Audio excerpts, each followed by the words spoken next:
y'all. I'm back. Hope y'all been well. It's been a lot going on over here in my world, but I am here for another installment of Shaking My Head Sunday, courtesy of some foolishness on Kendra G. Y'all know we can always count on her for some foolishness. How y'all been? What's going on? Y'all, when I tell y'all I'm tired, so this ain't gonna take long. But I always say that, and then we end up being here like 4.5 hours. But we'll see. But what's going on, Death Note? How you doing? How you been? I still didn't get my plate. What's up with that? What is going on? I'm gonna need to get them vittles from you. Um, I ain't really been in these YouTube streets too much today. Um, other than this morning. Um, kind of spent. Yeah. Good old Kendra G. Yes, good old Kendra G. Um, believe it or not, y'all, I spent the majority of well, I had to go check on my granddaddy. Um, but other than that, I spent the majority of my day rewatching Friday stream. Um, see, when black people always break out with what had happened was, it's about to be followed by some foolishness. Um, but yeah, I'm gonna need my plate, sir. Um, yeah, I rewatched most of Friday's stream. Um, and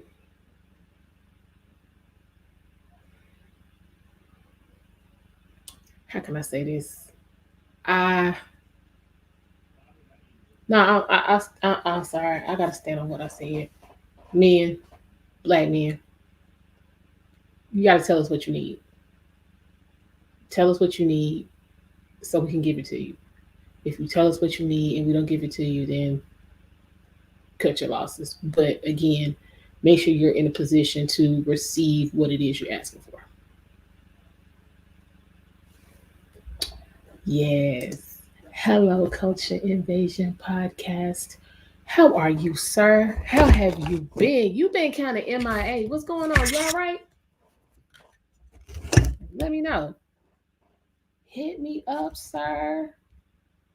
I ain't seeing you out here in these streets. You got to make sure you're well. Um, yeah. But again, yeah. Y'all gotta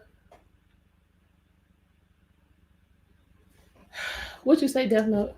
You disagree. Black men don't have to tell anything at this point. We've been listen,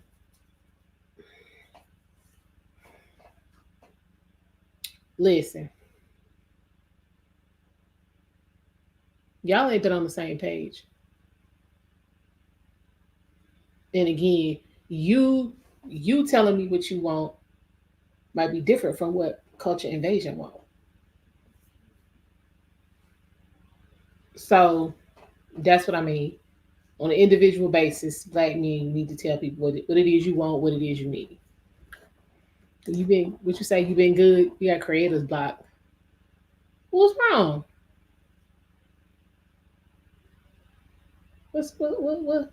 What are you stuck on? Um, but again, be in a position to receive what it is you asking for. Don't make me come up to a black man been saying that you need to treat us just as you would treat Zaddy, if not better. Okay, it would. What does that mean? Because I personally don't give a shit about Zaddy. So you don't want me to treat you like I treat Zaddy because I don't fuck about them. So again, I'm not speaking as the collective. I'm saying on an individual basis. Make sure you tell the people that are closest to you what it is you need.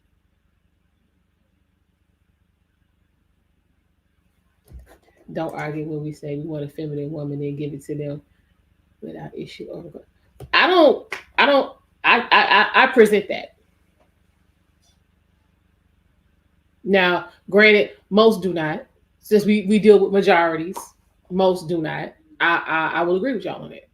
But again, it's the feminine part is too subjective because I mean simps will say, just put on a dress and you feminine.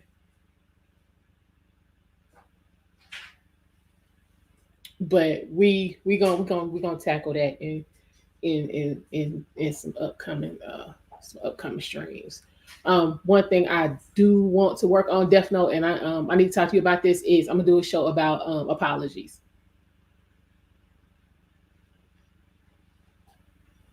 And I'm gonna need you to participate in that if you don't mind, sir. What you say? You talking about the collective black men need to demand more from black women before validating them? Exactly, because it seems y'all like to validate the trash women, and equality women get left out in the cold.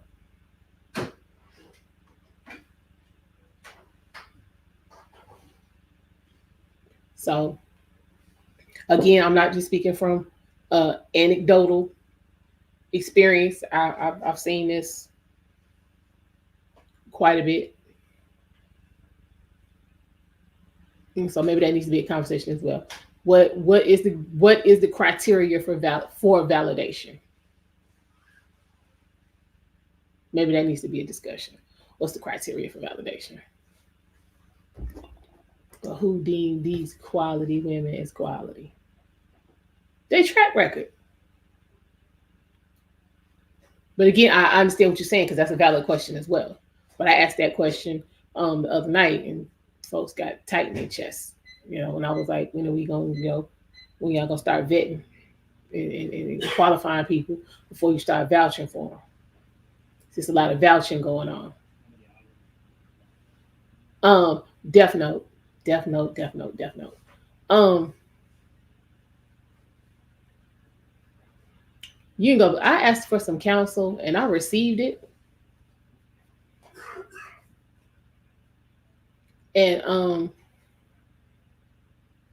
yeah, it was quality advice. Um, it was quality advice. Um, I'm just not sure about the practicality of the advice. Um, yeah, we hold on. The eye of the beholder means that you cannot qualify yourself, so you can't say you're a good woman until men validate that in mass. This is true. But I'm have to be the devil's advocate. What if you got bullshit men validating your quality in mass? Then what?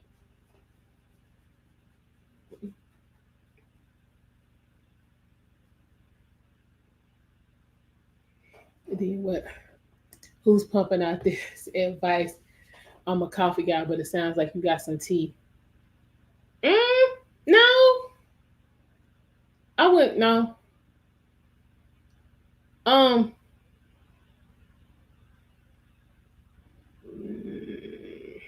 No. I actually got hit up by somebody I used to date who saw the live stream. Um. Actually, was the dude I was telling y'all about, where I told him, if you can't say what you need to say to me face to face, go in the other room and close the door and say it. He hit me up. He said, are they validating the quality and mass, or saying what's needed to sleep with you? You have to ask them that, because the men who validate me, we ain't never done nothing. So you will have to ask them. What you say? Yeah, shout out. Yes. Drink the coffee. It'll make you feel better. Listen, because I sure went to Starbucks and took advantage of the buy one, get one. Dead off on it. Got a pistachio latte and a pistachio frappuccino. Banging. Banging. So I'm just saying. So yeah, folks were um I don't want to use perturbed, but embarrassed. I'll use that word. Um,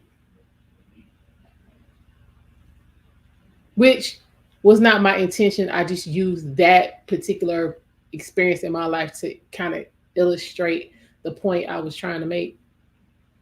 So if you're watching, I didn't wish you any ill will. Um, like I said, that was just an example of what I was talking about. Um, but yeah, um, I'm still an advocate, a proponent for have the conversation by whatever means works for you that you are most comfortable with. Have the conversation. Would you say you're gonna come up when we hit after hours for now? What are these women up to now? Okay, so and I didn't get to finish it, so this is why we're doing this. I actually saw this particular highlight on Messy Michonne's live stream the other day. But like I said, I was in transit, so I had to go back and check this out. So I was like, yeah, it got crazy. Um, yeah, wrong. Did you see that? Cause she supposedly somewhere over and she done made this Instagram video. She's supposedly in Jamaica. I mean, I don't know why you would go to Jamaica knowing you wanted in the United States and film some damn videos like they can't go to Jamaica and bring you back here. Yeah, her. Yeah, brick lady. Yeah, she took her goofy ass to Jamaica and made a video. They will. So that's why, yeah. So anybody want to see how long it's gonna take for them to go get her? So she making videos. She want attention. She love it. She just can't help herself. What she say? She don't matter enough to me. Yeah, exactly. But I'm just saying, like she really want attention. So my thing is, what you in Jamaica? What you doing for money over there? What is she doing for cash in Jamaica? She gonna start selling ass? Somebody let me know. Cause you can't get no more GoFundMe money. Um, I'm confused about what's going on. But yeah, let's pop this child, y'all. This Kendra, y'all. This is sad. It's sad on so many levels. Yo, listen. Oh, hey Pooh. Hey Derek, how you doing? Yes. Derek Gaines in the house. You say they will if they catch her doing something off. They don't mess with tourists like that since that's where they get a ton of bread. This is true. She don't have any bread, so that's probably where they'll rat on her. No damn money. Mm-hmm. Is we talking about brick face. Yeah, she got some charges, so she decided to leave and she went to Jamaica and recorded this video that was on Instagram. Yeah, she be doing a lot. Um, yeah, she doing a lot. The most. Um, yeah, I want to know what she I want to know what she gonna do over there. Just because I'm nosy, I should call some of my peoples in Jamaica and see if they can find her. Speaking amongst yourselves and saying black men in the midst of conversation, I love it. Oh, I love it. Hey, Femi, what's going on? What is happening? Hello, sir. Thank you for stopping by. Big Bag Bull. Appreciate you. This your first time coming over. We met in Real Bravado Networks chat. Um, yeah. We started talking about I had a little mini rant Friday on my live stream. We was talking about that. And then we started talking about what we're gonna get into tonight with this chick from Kendra G, because this is just pitiful. And then we was talking about Brick Lady. She's in Jamaica. She recorded the video and put it on Instagram. So we was trying to figure out how long it's gonna take for them to drag her ass back to the States.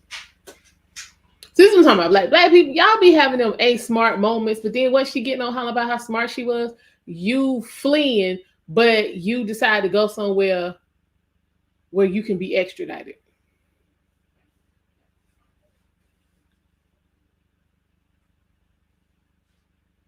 That makes sense?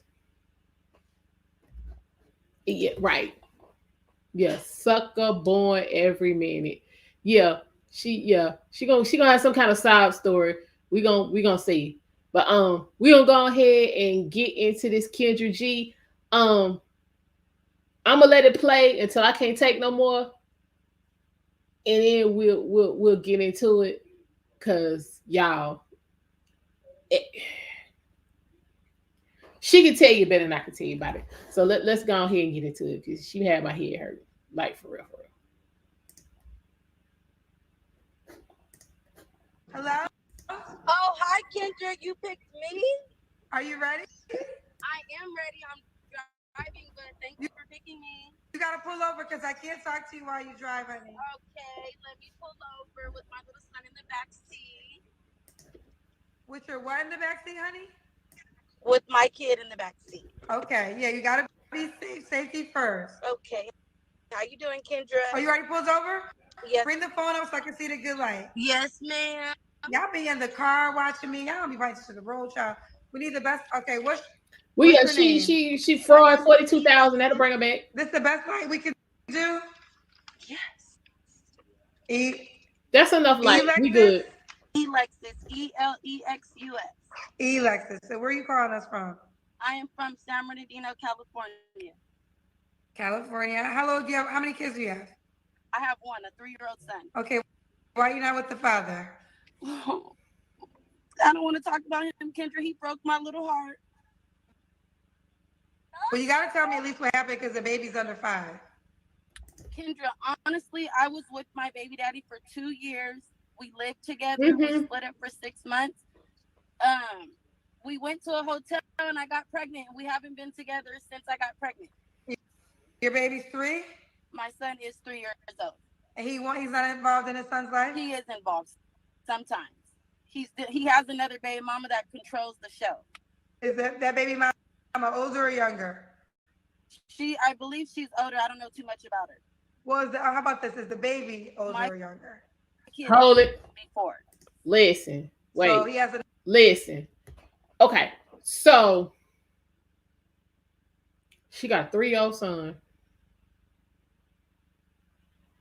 Her baby daddy broke her heart. He's involved sometimes because he got another baby mama who controlling the show, but she don't know too much about her. This what we doing?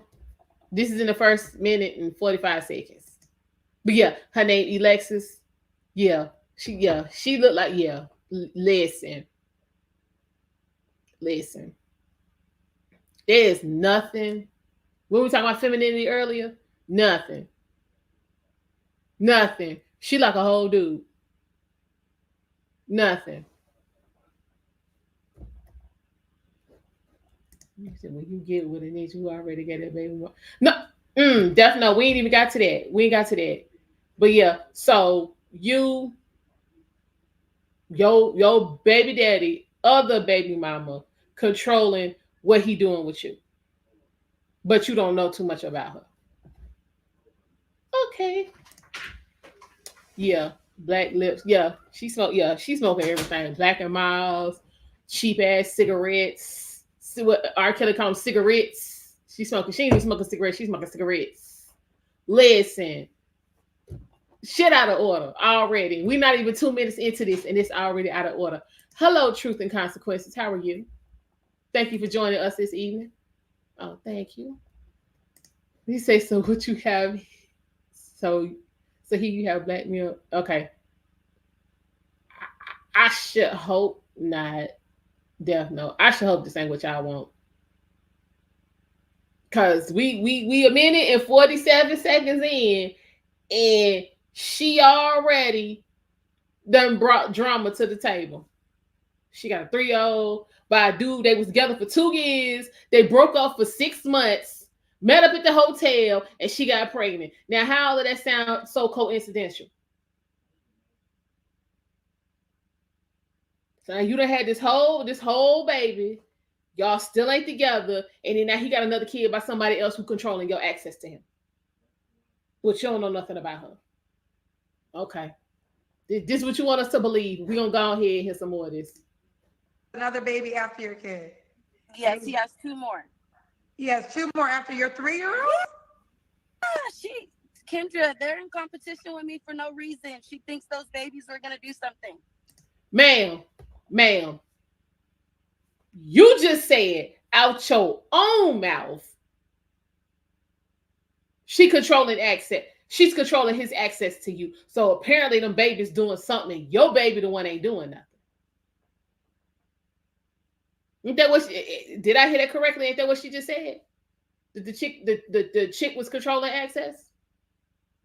But now she in competition with her, and them kids ain't doing nothing. This part, Death Note. This is not competition.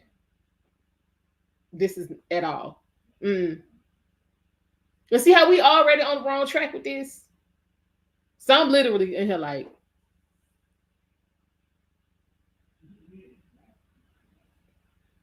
because I was waiting for Ashton Kutcher to come out and be like, you know what I'm saying, y'all being punked. This ain't really happening. But look at her face, y'all. Look at her face. She dead serious. She ain't playing. She ain't trolling. She ain't on here just talking, trying to handle. She for real. She believe every word it is. Every word.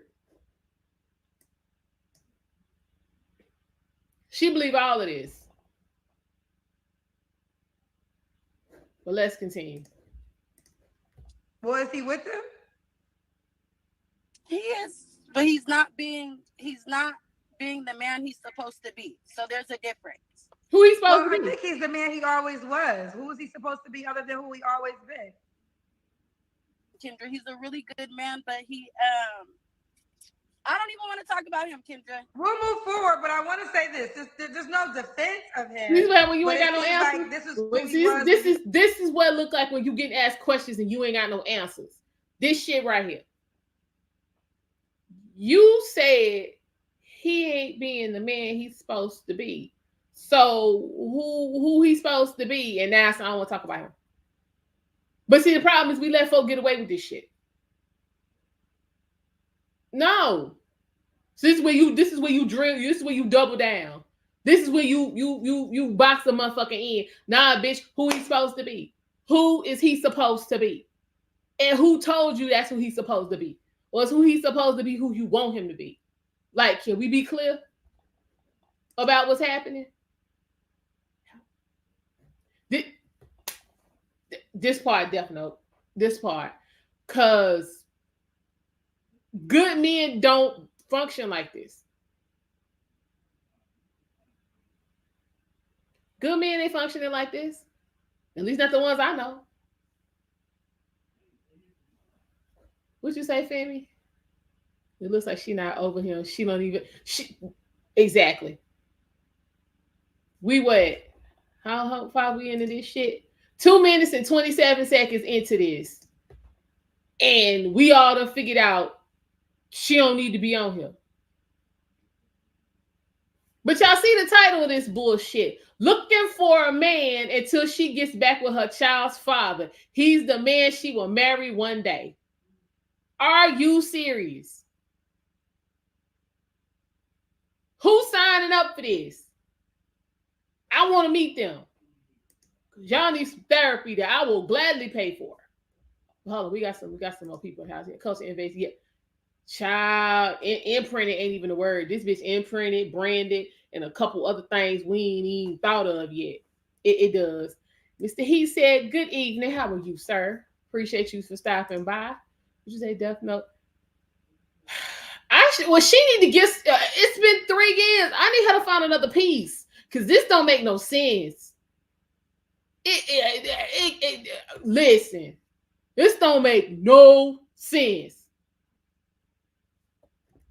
Hey, Red Lipstick Vibes, how are you? Thank you for stopping by. I appreciate it. Skinny in the house. What's going on? Listen, yeah, that's a good man, Savannah.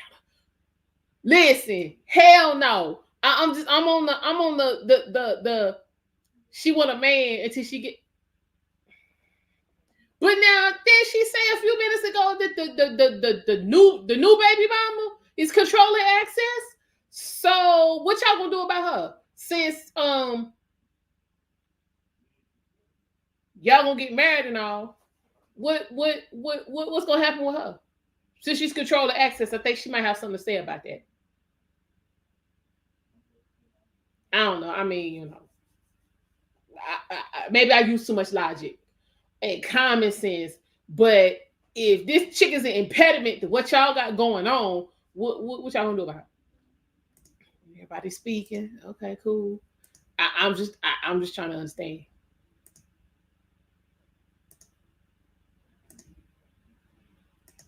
I'm confused because she said, yeah, she's just looking for somebody. You're saying to waste some of their time.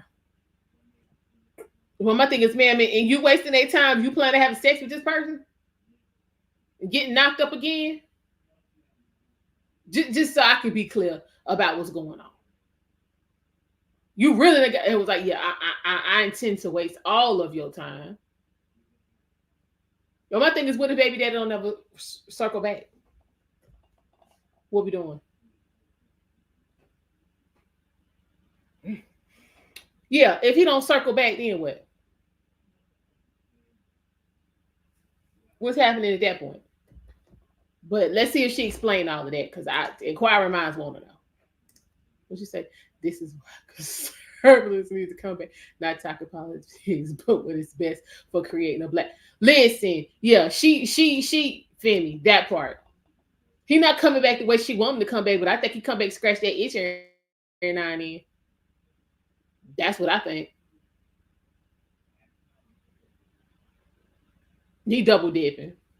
But let's see if she explained all of that, because I'm just trying to figure out, how this is working out. Got pregnant by him. This is no, you just told me y'all were on and off, and y'all got together one night in a hotel. That's what she said. Together for 2 years, the best relationship of my life, Kendra. We lived together for 2 years. We got into a car accident, and I had to be out of work because I lost my leg. I didn't lose my leg, but I had crutches, and I was on disability, and I didn't allow him to be the man he wanted to be. As far as us getting a new apartment, I wanted to go back. Hold it. Hey, Mona, how you doing? Listen, what she say? She's the one you don't meet in public, but only at her house or the hotel. Well, you see what happened with going to the hotel? They got a whole baby out of going to the hotel.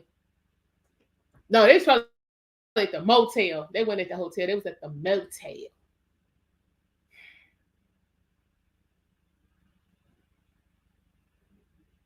This is too much. So she's okay. So we got. Let me recap and make sure I'm together.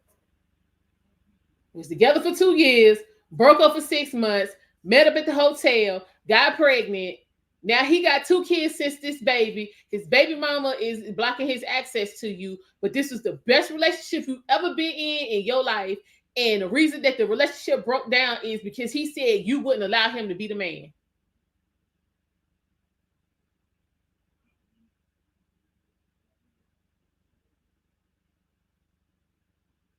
Am I the only one finna call bullshit on this? Is it just me?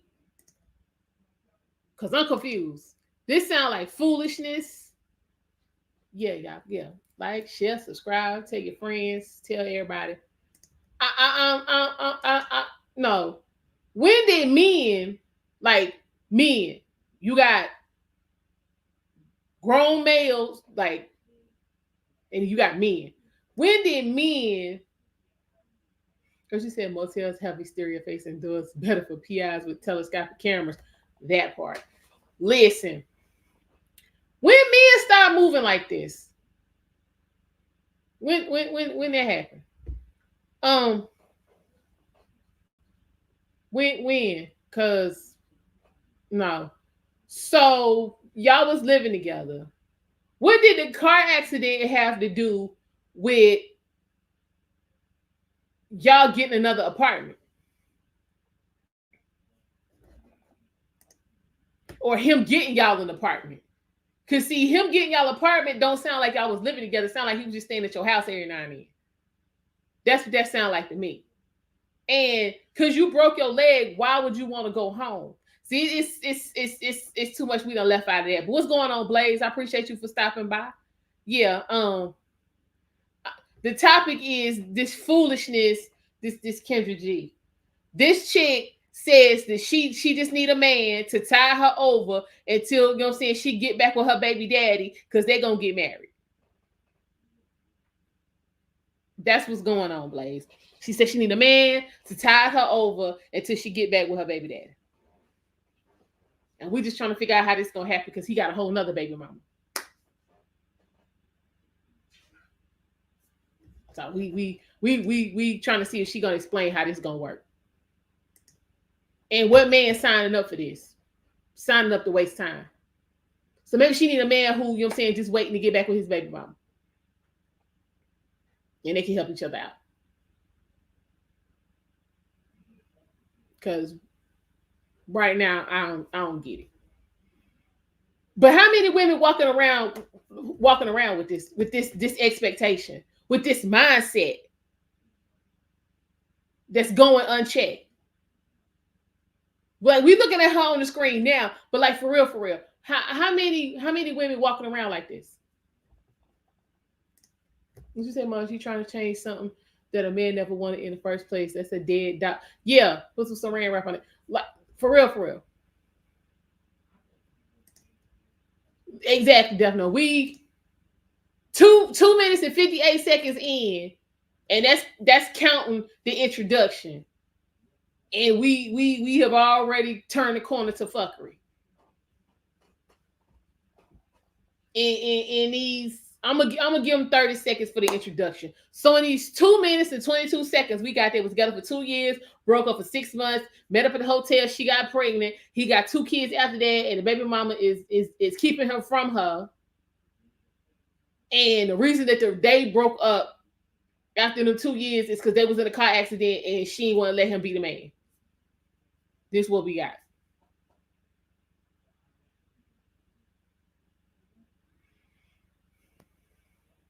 This is what we got.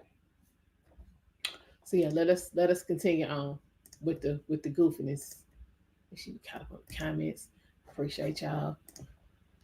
This is what we doing with my family because I had a broken leg. You know what I mean? I didn't know how to depend on him.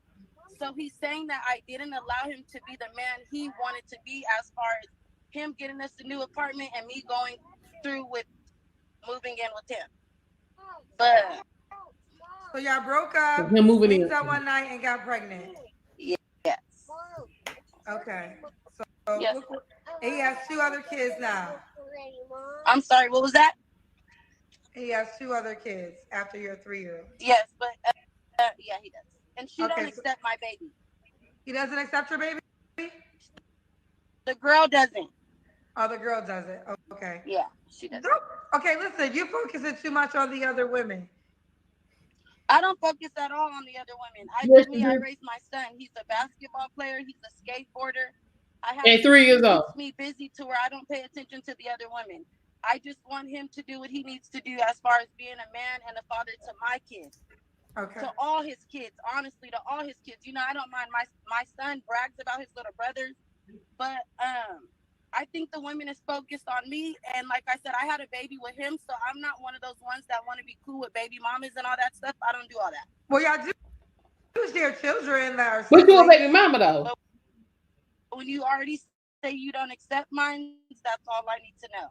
Fair enough. Say that one little thing, the one little smart comment. This is my one and only son, Kendra. He's not a game, so I'm not playing games. You know what I mean? Okay. This is what I'm saying, right, so this is what I'm talking about. Yeah. This is what I'm talking about. Yeah. Yeah, he LeBron on a skateboard at 3 years old. This is crazy as hell. Okay, I'm gonna be the first one to say this crazy as hell. You got 2 years of being together. You broke up for 6 months. First off, what is the conversation after being done for 6 months that you end up at the hotel with your legs open? What's the convo? How'd it go? Somebody let me know because I can make sure I'm not susceptible to that type of bullshit. Right. Yeah, she a whole baby mama. Mm-hmm. A whole baby mama who trying to be a whole hoe because she up here looking for a man to tie her over until this nigga circle back around.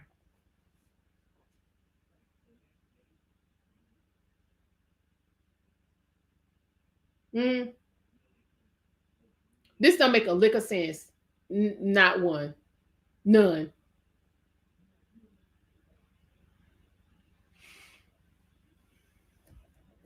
For real.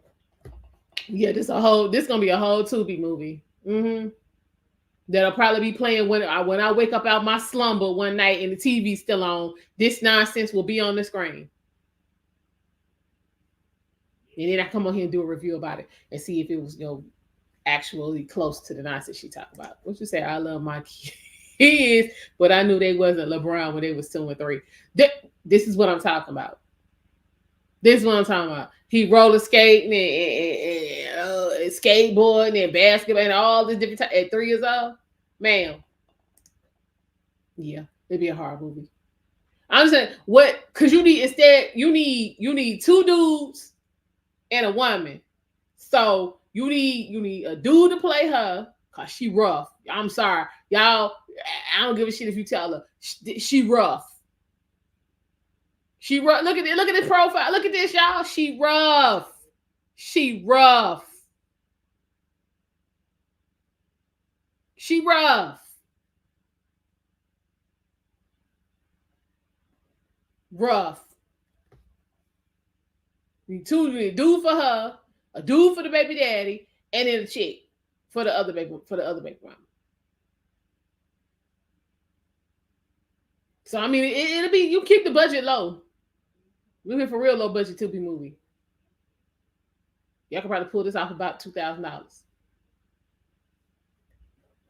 Why y'all laughing? I'm just saying, y'all know she rough. Y'all know that there's a whole damn man profile right there. Yeah, she's smoking Black and Miles. She's smoking Black and Miles, among other things. Don't put Viola in this. The Viola better than that. Viola better than this. Don't do her like that. Nah. Viola too good for this shit. Nah. Now, How to Get Away with Murder was my series right there. Nah. Annalise too good for this.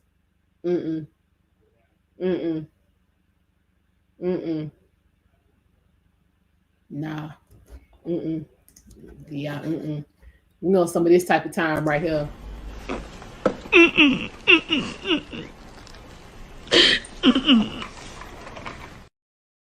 Yeah, nah. Listen, what you say? That one episode.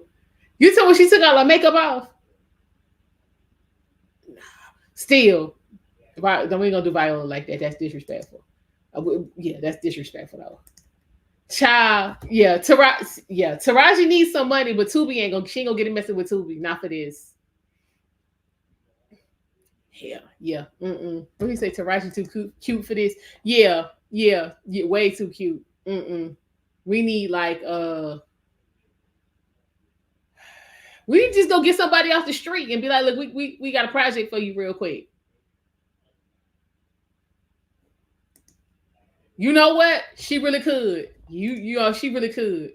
She could get Brick Lady. Yeah. Tell her she come do this movie, they'll drop the charges against her. Yeah. Tell her, we'll drop the charges. Yeah.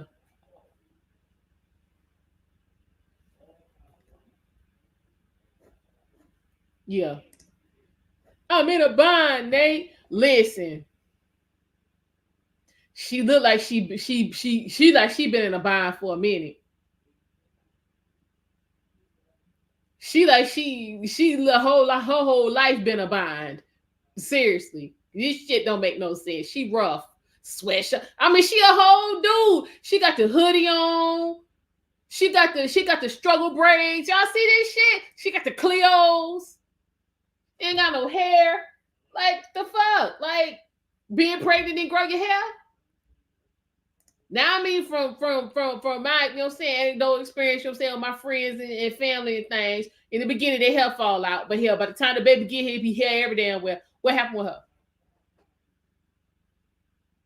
What happened with her? I'm confused. What you say, Def? No, we ain't gonna drop the charges. We give her reduce lit. Her okay, yeah. So yeah, her the outcome would depend on her performance. How about that? The outcome would depend on her performance. Bitch, if we believe you was struggling, then we'll let you out. But you know, if you get in here half-assed this, we gonna still need this money. Which y'all know this is a crying shame. This is a crying shame. She up on here looking like this. I'm talking about like she ain't trying to use no lip scrub, get some of that black off. She ain't got no face. Like it's cold outside. You ain't put a Vaseline on at the very least. So what the old people call it, baseline?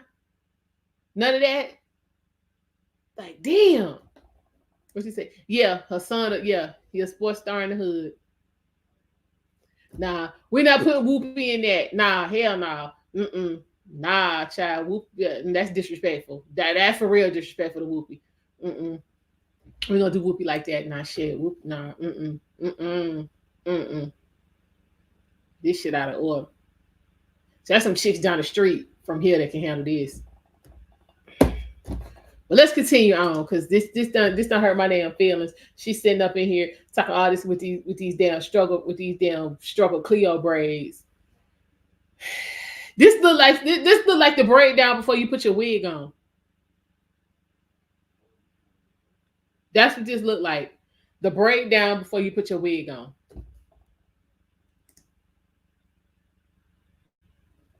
Married, right?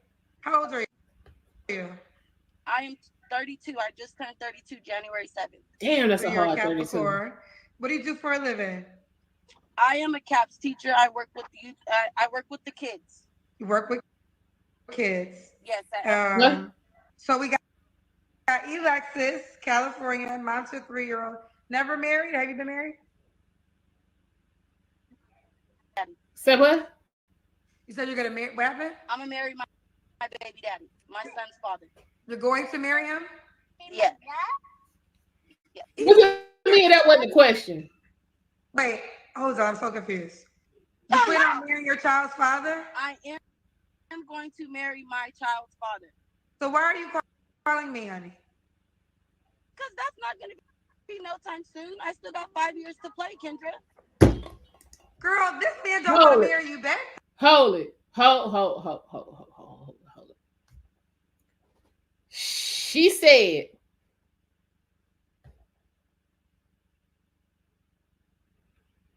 Kendra asked her, has she ever been married? She did not answer that question. She said she was going to marry her baby daddy in 5 years because she still got time to play. The fuck? How does this work? So we scheduling weddings 5 years in advance with no spouse. What you say? Definitely rewind that. Even the baby called Cat when she first said it. This is what I'm talking about. Yeah, just a taste. Just a taste. My child's father. So why are you calling me? Wait. I'm gonna marry my baby daddy, my son's father. You're going to marry him? Yeah. Right. Wait, hold on. I'm so confused. You plan on marrying your child's father? I am going to marry my child's father. So why are you calling me, honey? Yeah, we want to know. Be no time soon. I still got 5 years to play, Kendra. The fuck? What? Girl, this man don't want to marry you back, though. Why are you going to marry a man that don't want to marry you? Don't say that. Why? You just told me he had 2 other kids after your 3-year-old child. He's with the other mother. This is why y'all don't like each other, because y'all all want that penis. This is what happens. Y'all all fighting over this penis who don't even want to be with any of y'all, it seems like. Kendra, I don't fight over penis for one. It's not that the nigga laid his bed, he's gonna lay in it. What? It's not easy for you to just come back to me. Why? You know what I mean? I'm focusing on hold on. So even the kid know this. Even y'all, even her son knows she talking crazy as hell. He got a made bed, and now he got a what? It ain't that easy for him to come back to me. Ain't that what she said? Y'all.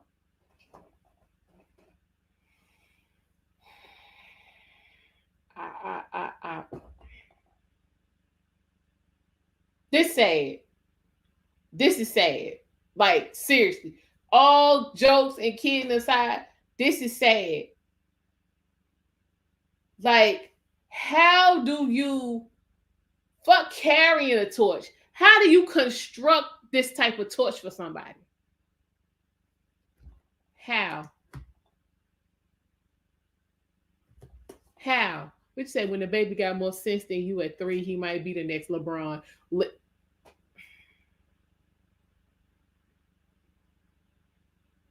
got a point there. How do you get here? How do you get here?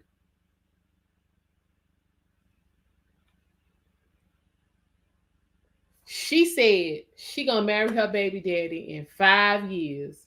But in the meantime, because it ain't that easy for him to come back to her, she want a man to tide her over.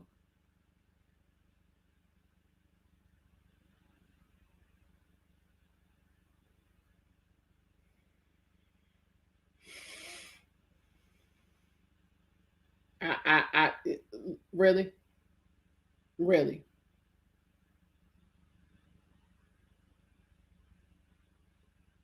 With a straight, she on here with a straight face, y'all. She believe what she's saying. This is concerning because she believe what she's saying. She don't think there's anything in the world wrong with what's coming out her mouth.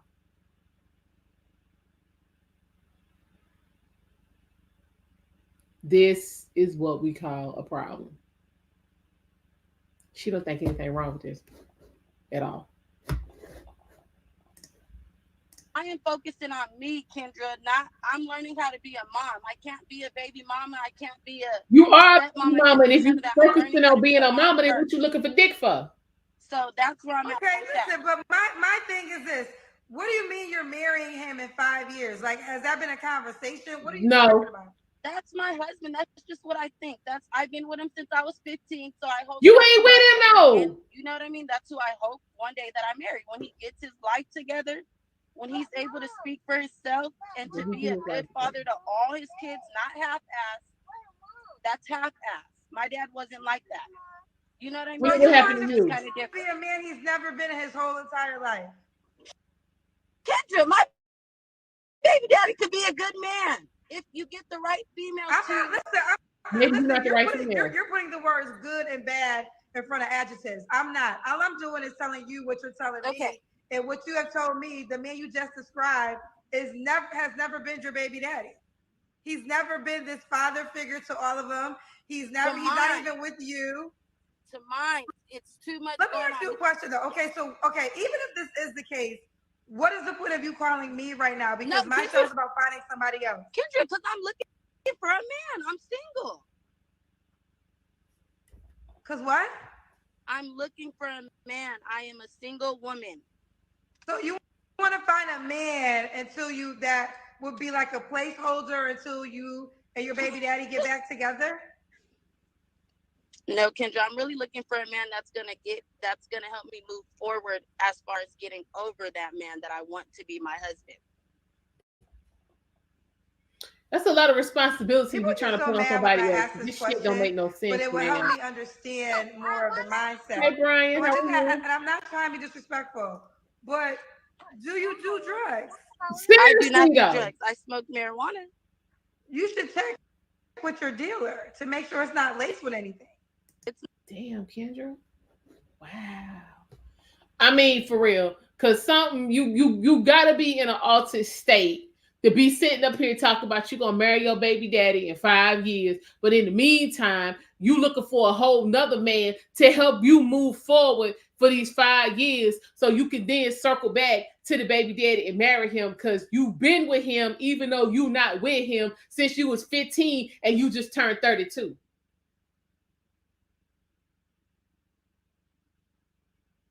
This shit don't make no sense, y'all. But it's folks, it's chicks out here walking around just like this. She ain't the only one. She is not off on the island all by herself.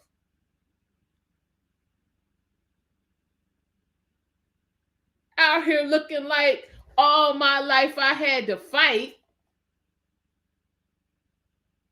Crying about a man that you ain't been with in years. You wasn't with him when you got pregnant. He got 2 kids since you done had your baby, and still, you know what I'm saying, dealing with the baby mama because you say she the reason, you know what I'm saying, she controlling his access to you and all this shit. But you gonna marry him in 5 years, but in the meantime, you looking for a man to be with until these 5 years is up so he can help you with your healing so you can get over the motherfucker you gonna marry in 5 years.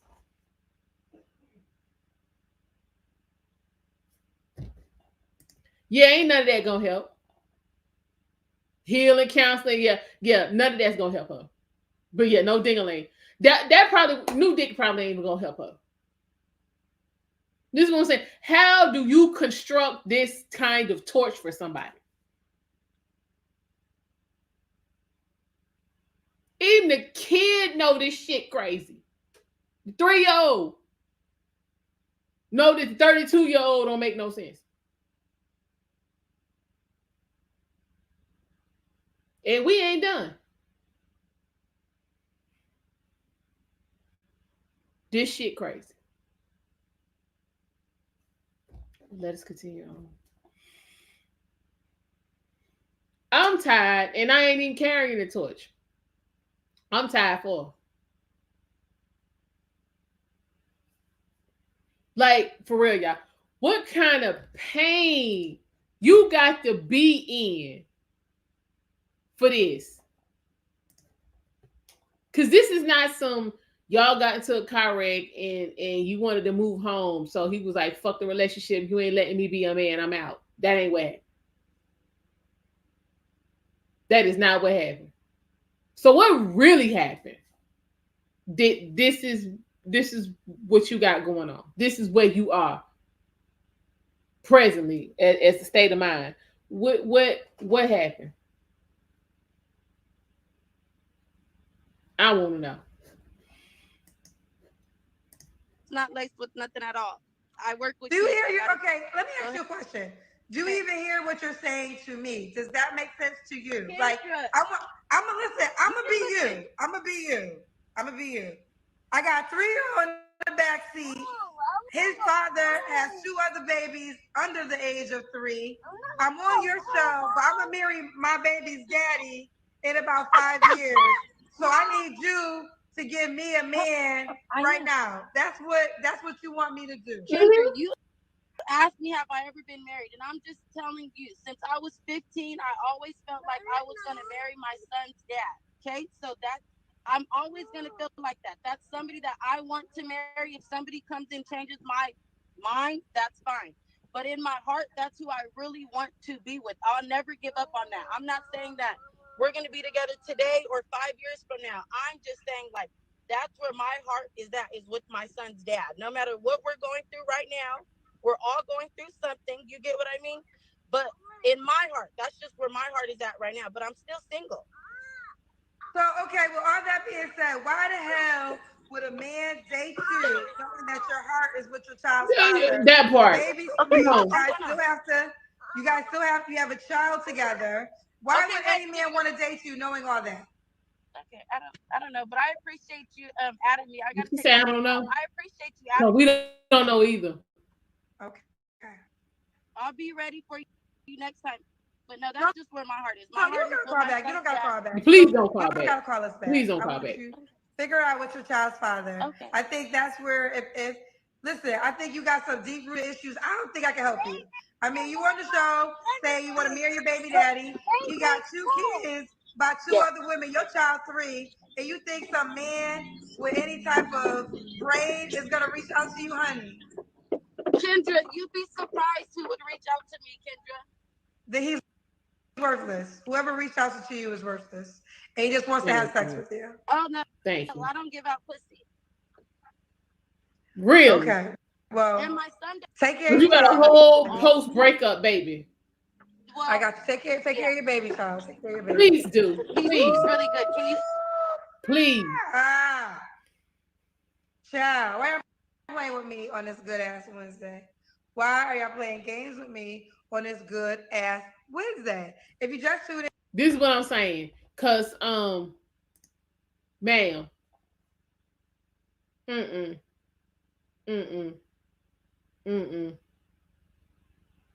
Y'all, she was serious as hell.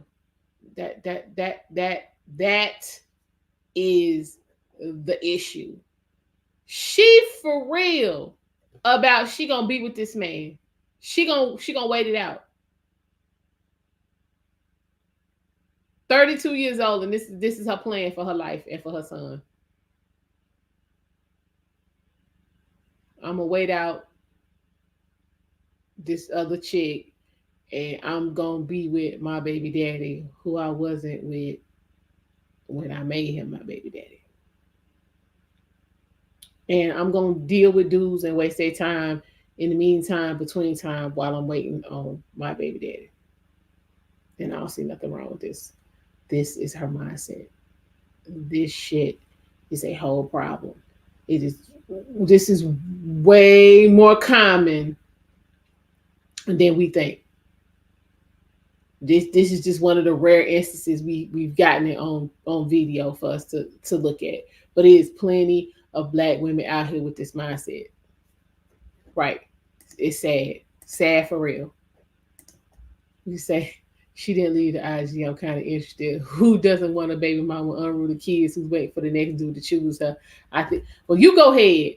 Because it's plenty of them out there. Because again, like I said, this mindset is way too common. I'm gonna wait out these other chicks.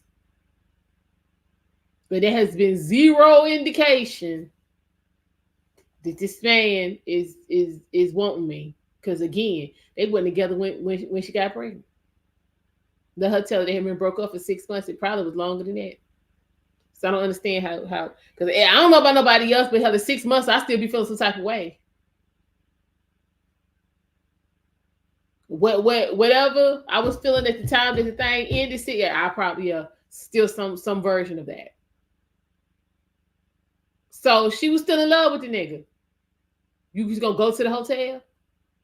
You gonna leave your mama house and go to the hotel and come back to your mama house pregnant?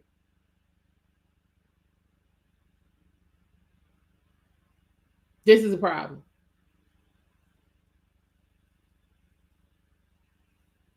What you say? Black women keep saying we need to accept these women, and I've been saying they are delusional. But after this, I think I'm finally convinced.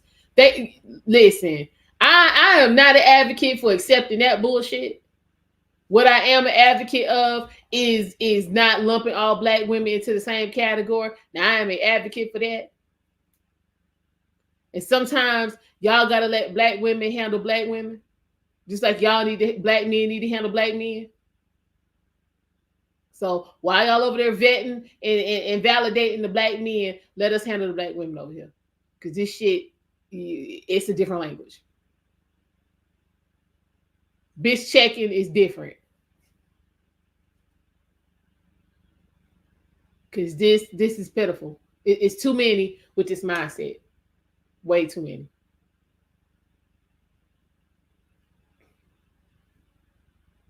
It was the baby mamas in competition with me part. And I ain't gonna be no baby mama. You was the first baby mama.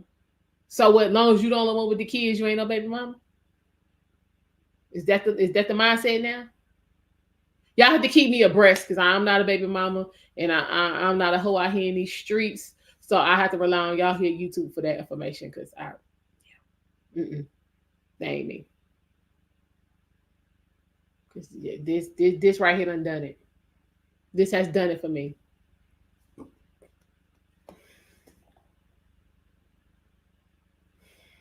She gonna wait the man out and waste other men's time in the process. Yeah, this is on a whole different level. Whole different level. It's sad. It's sad. I want to get y'all thoughts on this though. So if somebody want to come up, come on up. This. But again, she ain't the only one walking around with this mindset. She is not the only one.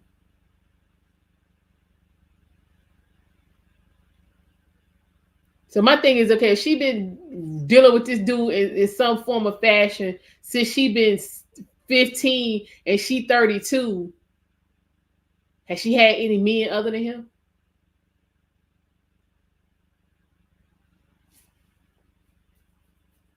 That's what I want to know. Is nighttime always the right time with this cat? What's going on, Death Note? Shoot, I can't call it. My bad. I was trying to get stuff muted and everything. Lord, listen, I'm confused. I don't know why you're confused.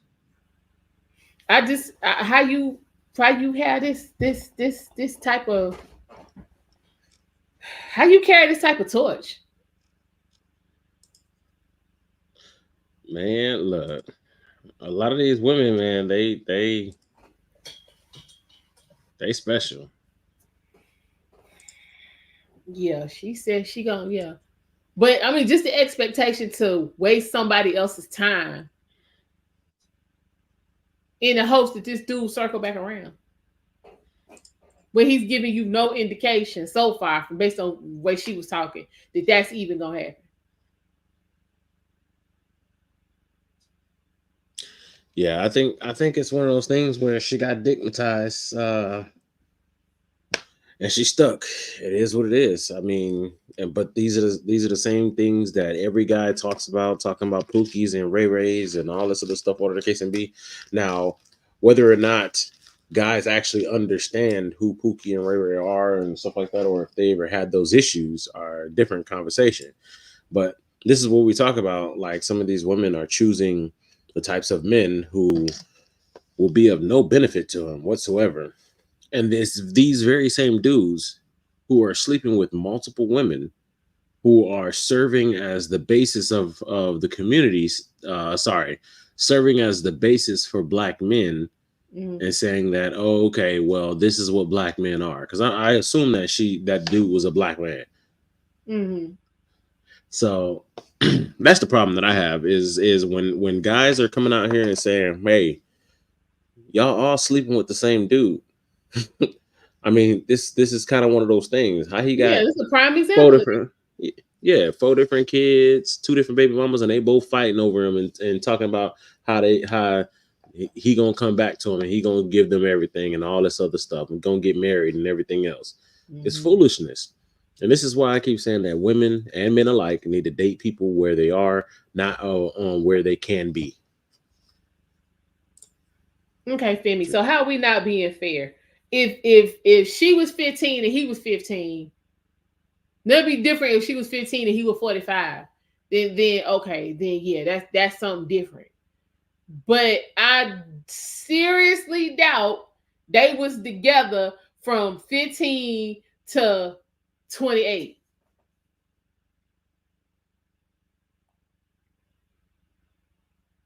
Seriously doubt that. Yeah, that got me messed up. I think that she's been crushing on him since 15, because in her mind, he gonna, you know what I'm saying, marry her. Mm-hmm. So I think that even all the hiatus and everything, I think that he's one of those dudes who, and I was guilty of this when I was younger, looking back, hindsight, right? Mm-hmm.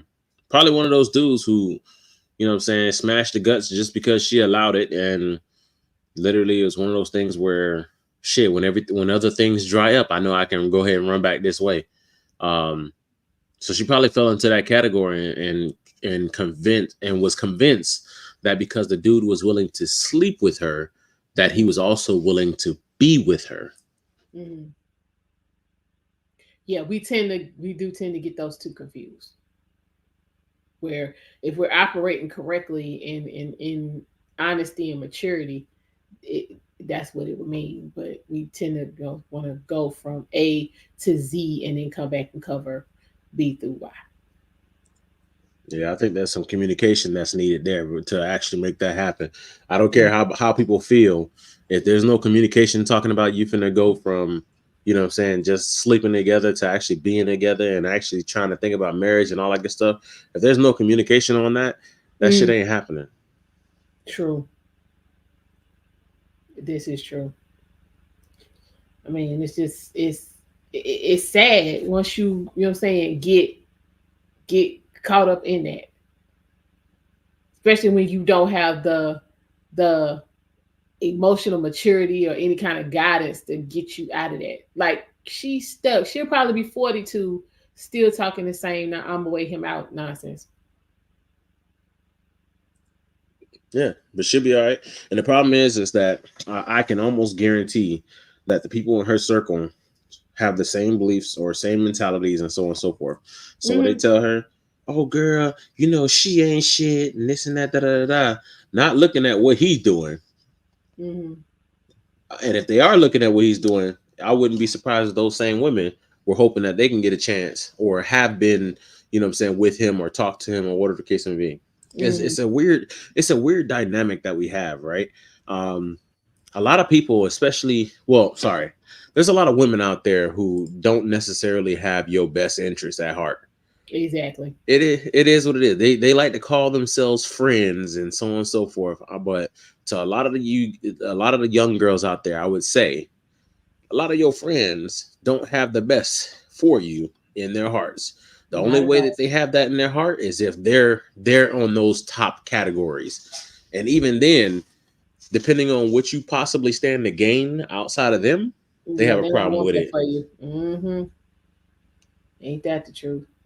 Listen, They do if I not want if I that if for I'm you. guaranteed to get A, I have no problem with you getting B. But if I'm guaranteed to get C, now I probably got a problem with you getting B. And that's just Mhm. how it is. And I'm gonna make For sure men, you don't get A. Mm-hmm. yeah, for men, it's not necessarily the same. For men, we say, we competitive. If I'm gonna definitely get C, or the case to be, then shit, this dude might get B. I'm still gonna put up a fucking challenge. He gonna have to earn that shit. But he know that, what I'm saying, that's what we doing. We all fighting for the best that we can get. But Mm-hmm. when it comes to women, boy, y'all could be some conniving motherfuckers. Listen, I ain't even gonna sit here and hold you on that. That's real. But you say culture invasion, men and women you've dated tell stories of lost love.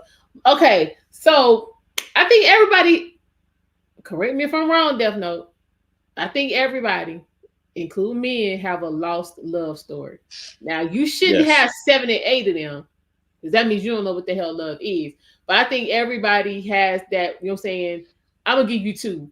One that was really actually, you know what I'm saying, lost, a love that was lost, and then you have one that you think could have been, you know what I'm saying, a real love that was lost.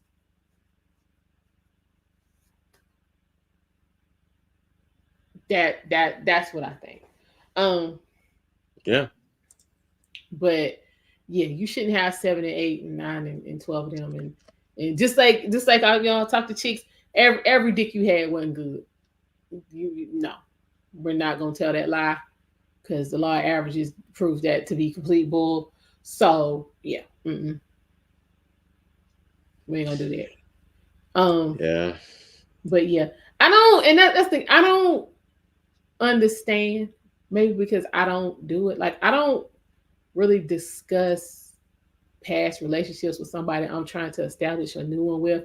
Like if they, okay, like the last dude, right? Whatever. I didn't offer up any information on, you know what I'm saying, my ex. He asked me what happened, and I still really only gave him tidbits. I didn't go into the whole long, drawn up story about what happened. Because I was like, fuck it, what's the point? And so, yeah, this whole emotional dump session that women do about, you know what I'm saying, the last man they was with, y'all cut that shit out. Cut that out. Because one, I don't think, and maybe I'm wrong, am I wrong? Definitely, I don't think y'all care. Um, Nah, I think that men and women just care about different things. And I mean, That's the where's same. Jeanette? Huh? I'm sorry to comment. Yeah, I don't think y'all really, want to know the whole story about what happened. Like, give me the highlights. Kind of like a let me know what not to do to fuck up with you type of thing. Nah, I think that honestly, men for the most part, right? A majority of men are Mm-hmm. a lot more primal in nature as far as what we look for. So a lot of times we'll look at it and we'll say, okay, especially if you were a man of means, if you were a man who, what I'm saying, hit the genetic lottery when you were younger, you played for the football team, you look halfway decent and so on and so forth. Mm-hmm. You had the height and all, like, yeah, the girls threw themselves at you, right? Mm-hmm. As that kind of dude, there were girls who, first off, probably didn't want to talk to you because other girls were throwing themselves at you, who were Mm-hmm. probably perfect candidates. But there were also girls who were talking to you, but they weren't so infatuated with you just because of your height and your looks and all this other stuff. And they talked about things that, like, if you actually had real conversations with them, they actually talked about things that were going on in their family, things that they did, how their dynamics were, and stuff like that. Mm-hmm. Those would be considered that lost love. Those chicks who it's like, damn, if I would have ended up with that chick, my life would have been totally different. Why? Because all this complaining that I'm doing, saying I want a woman to be this and that and so on. So she had it all in spades. Mm-hmm. And at the same time, you know what I'm saying? It's again, it's one of those things that's a lot more primal for men, because men, we don't look at it and be like, oh, we want her to be, you know, exactly 5'2" or exactly 5'5" or whatever the case. We don't look at that shit as Mm-hmm. much. Like, men of means probably will, but most men in mass, don't care about the height as much, as long as it's nothing crazy extreme on either end of the scale. Mm-hmm. Like, dating a 3 foot woman is kind of taboo. Even a 4 foot woman is kind of taboo, because then we have the perception of, damn, when I go out in public, are people going to think that I'm just attracted to women who look like children?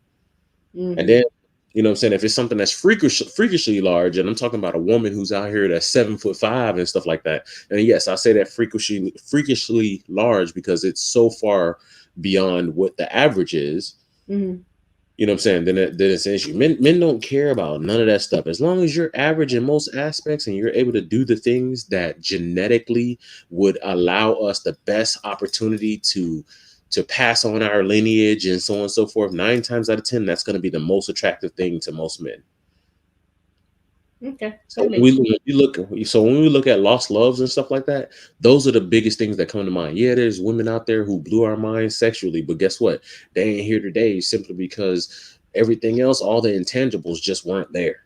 Mm-hmm. And at the time when we were young enough to not understand the intangibles, a lot of the women who had all the intangibles were absolute trash at sex and everything. So we didn't know what we had. And then Mm-hmm. when you get older, that's when you're like, damn, but if I was with her, my life could have been XYZ, if that makes Mm-hmm. any sense. Yeah, that makes perfect sense. I get it. Okay, what culture invasion say? Nah, I've made mistakes, no lost love. I've seen more potential in others than they see in themselves. I've been there, brother. I know exactly what you talk about. I know exactly what you're talking about with that. And then you wish they could see themselves the way you see them. I get it. What you say, Femi?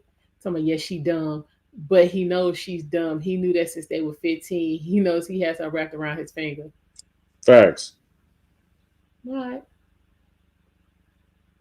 But yeah, child, that seeing people the way they don't see themselves, that shit's deep. I've experienced that. It's hard because you can't make them see what you see. Like But what? I was gonna say, you know what? The chick in the video, I've seen her, Mm, not her specifically, but kind of like how Kevin Samuel says, I've met thousands of you.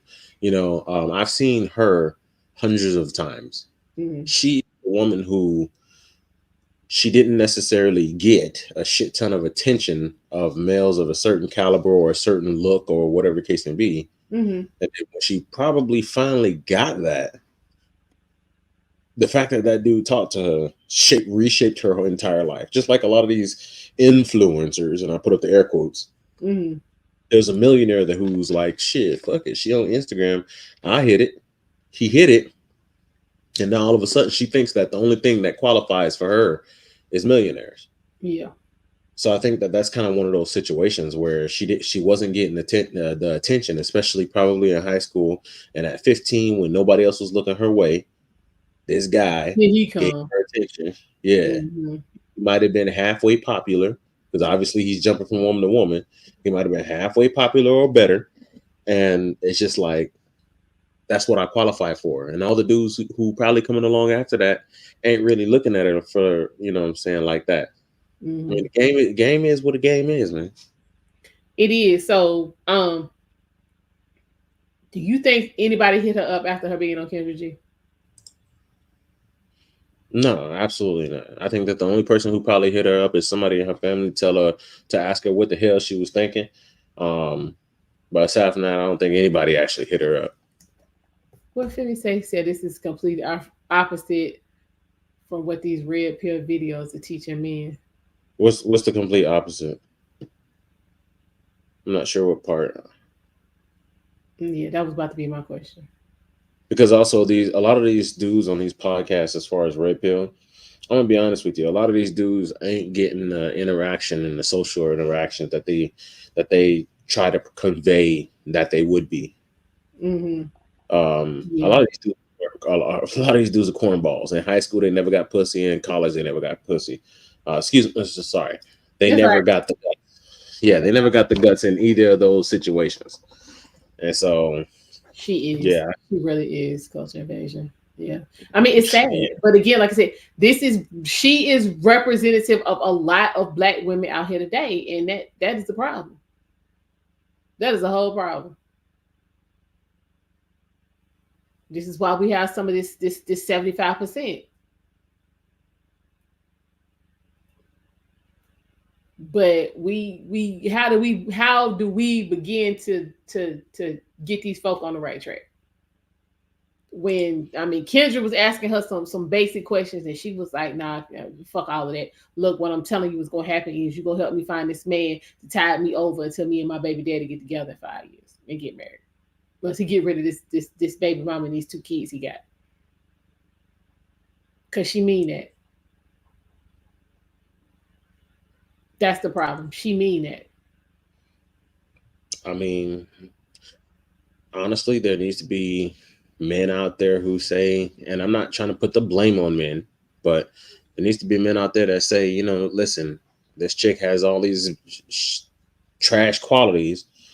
We're not going to go ahead and reward her for these trash qualities, because a lot of people are doing that.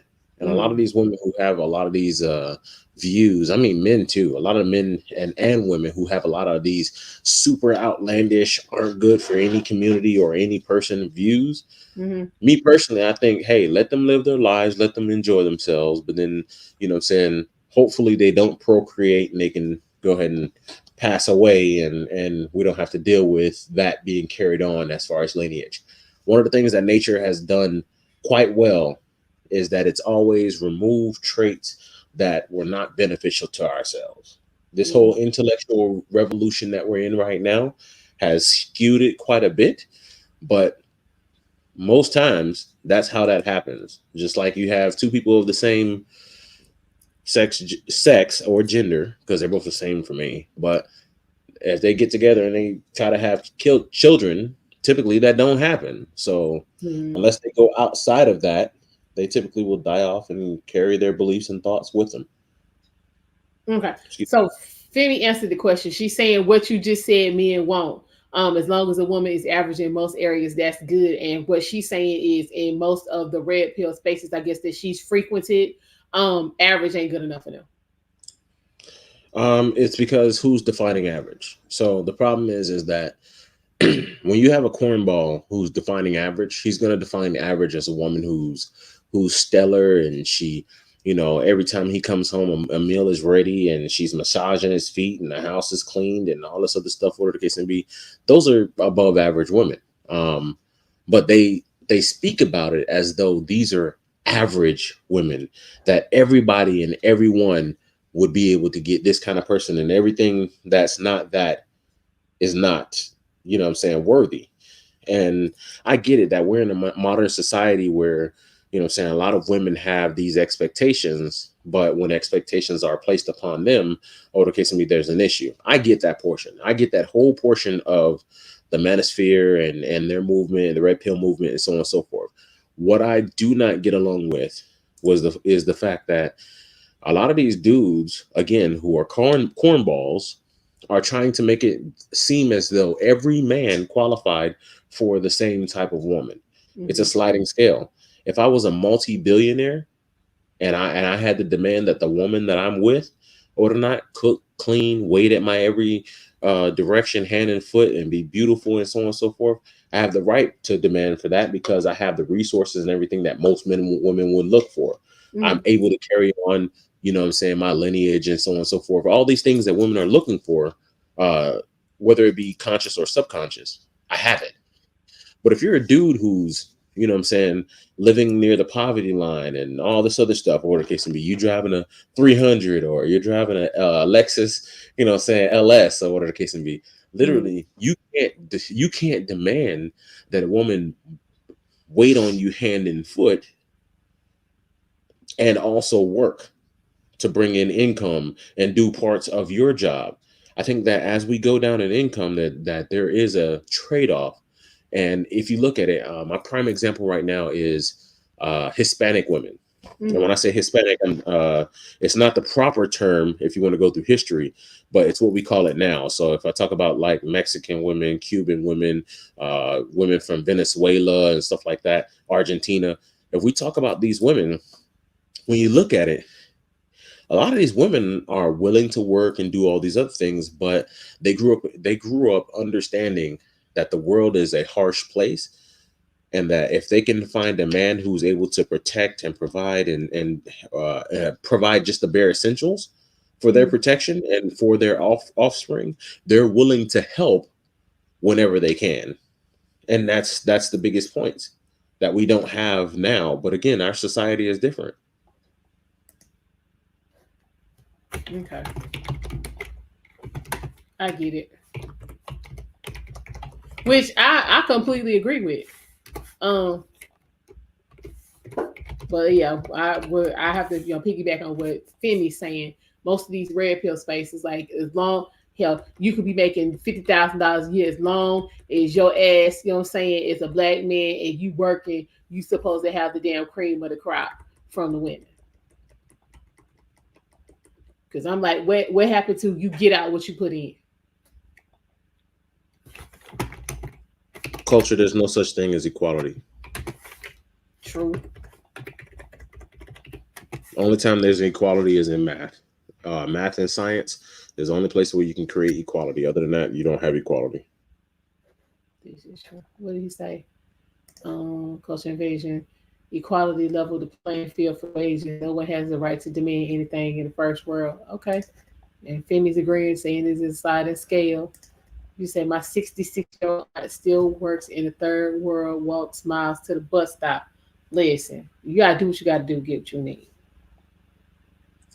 And guess what? She could be 66-year-old aunt, and I'm pretty sure that some of the things that she has as far as family values, because again, it really goes back to conservatism. And I'm not talking about conservatives versus liberals, and then most people want to turn that into Democrat versus Republican. I'm not talking about that at all. What I'm talking about is what you see the family structure as being. I'm pretty sure that your 66-year-old aunt, especially if she was doing a lot of the things that were on the conservative side, unless your uncle is gone, she got somebody. And they working together, even at 60 plus years old. Okay, so he's saying if a woman is making the same money as me or more in tech, it's mathematically equal. Okay, so even with that being said, so actually it makes me think about this other podcast I was listening to, but I haven't finished it yet. So that was one of the topics of conversation, so it was about the 50-50. So you got a wife, and let's say you making 110 and she making 90. No, let's say No, you making 110 and she making 110. Who's the leader in the relationship? You or her, or y'all equal because y'all bringing in the same money? yeah, that that's why that doesn't work in a Like, yeah, relationship. why? Like, Yeah. and I see that a lot. You know what I'm saying, in a lot of these red pill spaces, and lots of times in the black community, that we equate the leadership with the money. Whoever bringing in the money is leading the relationship, whether they Mm-mm. qualify to do so or not. What's going on with that? No, I don't. I don't agree with it at all. You can have a woman who's making $110,000 a year, and a dude who's making 50, but he's still leading his relationship. Yeah, she's bringing in the money, and you know what? Honestly, this dude could even be saying, "Hey, she's working this hard, and she's making six figures, and so on and so forth. I'm making half of what she's making, so yeah, I will take care a little bit more around the house and take care of the kids, and so on and so forth to relieve the burden off of her, or the case Mm-hmm. and be, because they have that understanding." The problem comes in is that most times in those situations, and divorce laws, I mean, sorry, divorce statistics and everything will back it up. Most times, women in those situations will get a divorce, or they will separate away from the man because women typically want somebody who's better. Mm-hmm. Now, if you're married and both of you guys are making 100,000, or exactly on the dot, 100,000 apiece, you're still not equal. Because at the end of the day, you guys can scream back and forth and everything else, but at the end of the day, someone has to set the direction. I like to when I do the counseling and I mentor people and I talk about relationships and everything else. Mm-hmm. One of the things that I always go back to is the analogy that this life is a journey, and when you get into a relationship, one of you guys have to become the bus driver. You can be great at navigating, you can be great at punching shit into a GPS and all that good stuff, but at the end of the day, only one person is able to take the wheel and get you from point A to point B. Somebody has to sit in that passenger seat or in the back seat. Mm-hmm. So even if you guys make the exact same amount of money, when you get in the car, who's getting in the driver's seat? And I know that some women out there are going to say, "Oh, but we take turns. Sometimes he drives, sometimes I drive, and so on and so forth." That sounds like a Listen, recipe for chaos. listen. If I had a gas tank that was good for 1,000 miles, and we had a 900-mile drive, who's getting in the driver's seat to make that 900-mile drive? No stops. One person has to do it. So Mm-hmm. all things aren't equal.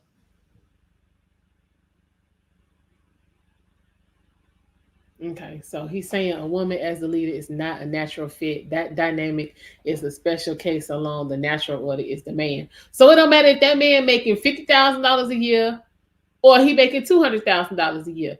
He's the man. He's supposed to be leading. What you say, Femi? The man is always the leader. Exactly. So the money really don't have anything to do with it, because you could be making $110,000 a year and be horrible with money, or you could be making $50,000 a year and be fantastic with money. So yeah, I think we as black people, we need to leave the money out. Leave that out. When he said, with that being said, men have to be prepared. Now that I agree with, absolutely. But just because you're making money don't mean you're prepared. Because I know plenty. I know quite a few folks that's making close to six figures or six figures, and their shit's a complete mess. So yeah, we gotta quit equating money with you having your life together and you knowing what to do, because that ain't always the case. A man has to be prepared to lead, just not think he's owed the title of leader. What you think about that, Death Note? I definitely agree with it, and I think that um, so I think that men get rewarded by the duties and actions and the outcomes that they are able to manifest. At the end of the Mm-hmm. day, oh, You want somebody who's successful. If you were stranded on an island and one guy sat there all the time complaining about, what wasn't happening and so on and so forth, and I decided to and another man decided to branch off and say, okay, well, I'm starting a fire, and not only am I starting a fire, I'm going to go ahead and hunt. Oh man, from the ocean water, I'm going to go ahead and evaporate it and create salt so I can preserve the meat. Like, what dude are you going to stick with? No woman wants a dude who has no direction and no plan. And it doesn't matter how much money you have. It doesn't really matter the situation overall. Literally, if you don't have a plan and you don't have direction, you cannot lead a woman. And I think that when it comes to a lot of these men, that your outcomes should be dictated upon what you believe the future should be, what your plan is, what you think the journey should be. So if you cannot lead, then I don't necessarily believe that you need to have all the same outcomes of the men who are churning out, what I'm saying, actual futures and actual goals and so on and so forth. So that's what I say. I say that we're not owed anything, but at the same time that the men have this delusion that, hey, just because I'm a man and I make some XYZ amount of money, or whatever the case may be, there's also women on the flip side with the same delusion, saying that, hey, just because I have a vagina and most men aren't having sex, a man should just be happy that I'm in his presence, and they should take me out to dinner.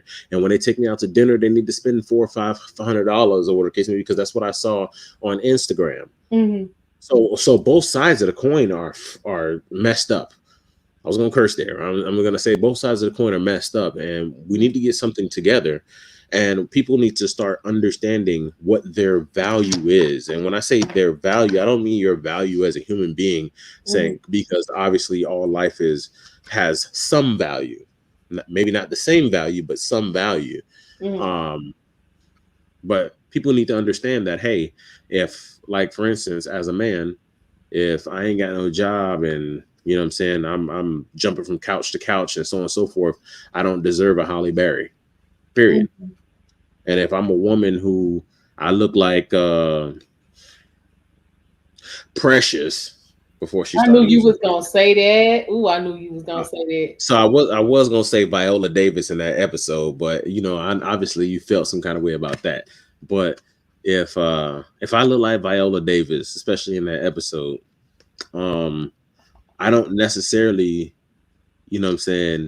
qualify for, an Idris Elba or whatever the case may be. If at the end, you know what? Actually, I don't know why this gets so stupid. I say it every podcast, whatever the case may be. You qualify for what you qualify for. It's just like a fucking job. If I go to a job and they want a master's degree and I only have a high school diploma and they tell me I don't qualify, I understand that I don't qualify. Most times I won't even apply at the job because it's so far out of my league. Why is it that in relationships we can't take the same mentality? If a woman says, hey, I want to make a guy who makes, 7 figures, 8 figures, 9 figures, 10 figures, that's perfectly fine. That means that me as a man, I don't qualify. And if that man who makes 6 figures, 8 figures, whatever the case may be, says that he wants a woman who is a runway model and so on and so forth, then guess what? She doesn't qualify. And so you have to think about it. What do the people that you want? At the end of the day, if you want something, think about what the people who you want would want, and if you qualify for it. If you have a personality, which most of the time we run in echo chambers, and you don't know. But if you have a shitty personality or you're not that good looking, because you still haven't gotten out of the box of all women are 10s, or just because I'm a man and I make more than 6 figures, I deserve whatever woman I want. If you haven't gotten out of that box to realize that there is more intangibles, then you don't qualify, and stop getting mad about the fact that you don't qualify. That's why I don't really jive with a lot of these cornballs in the manosphere or in the red pill, environment. A lot of these dudes, man, they just don't qualify and they're mad about it. Yeah. Yep. Yeah. Yeah. I agree wholeheartedly. And that's one of the things I talk about.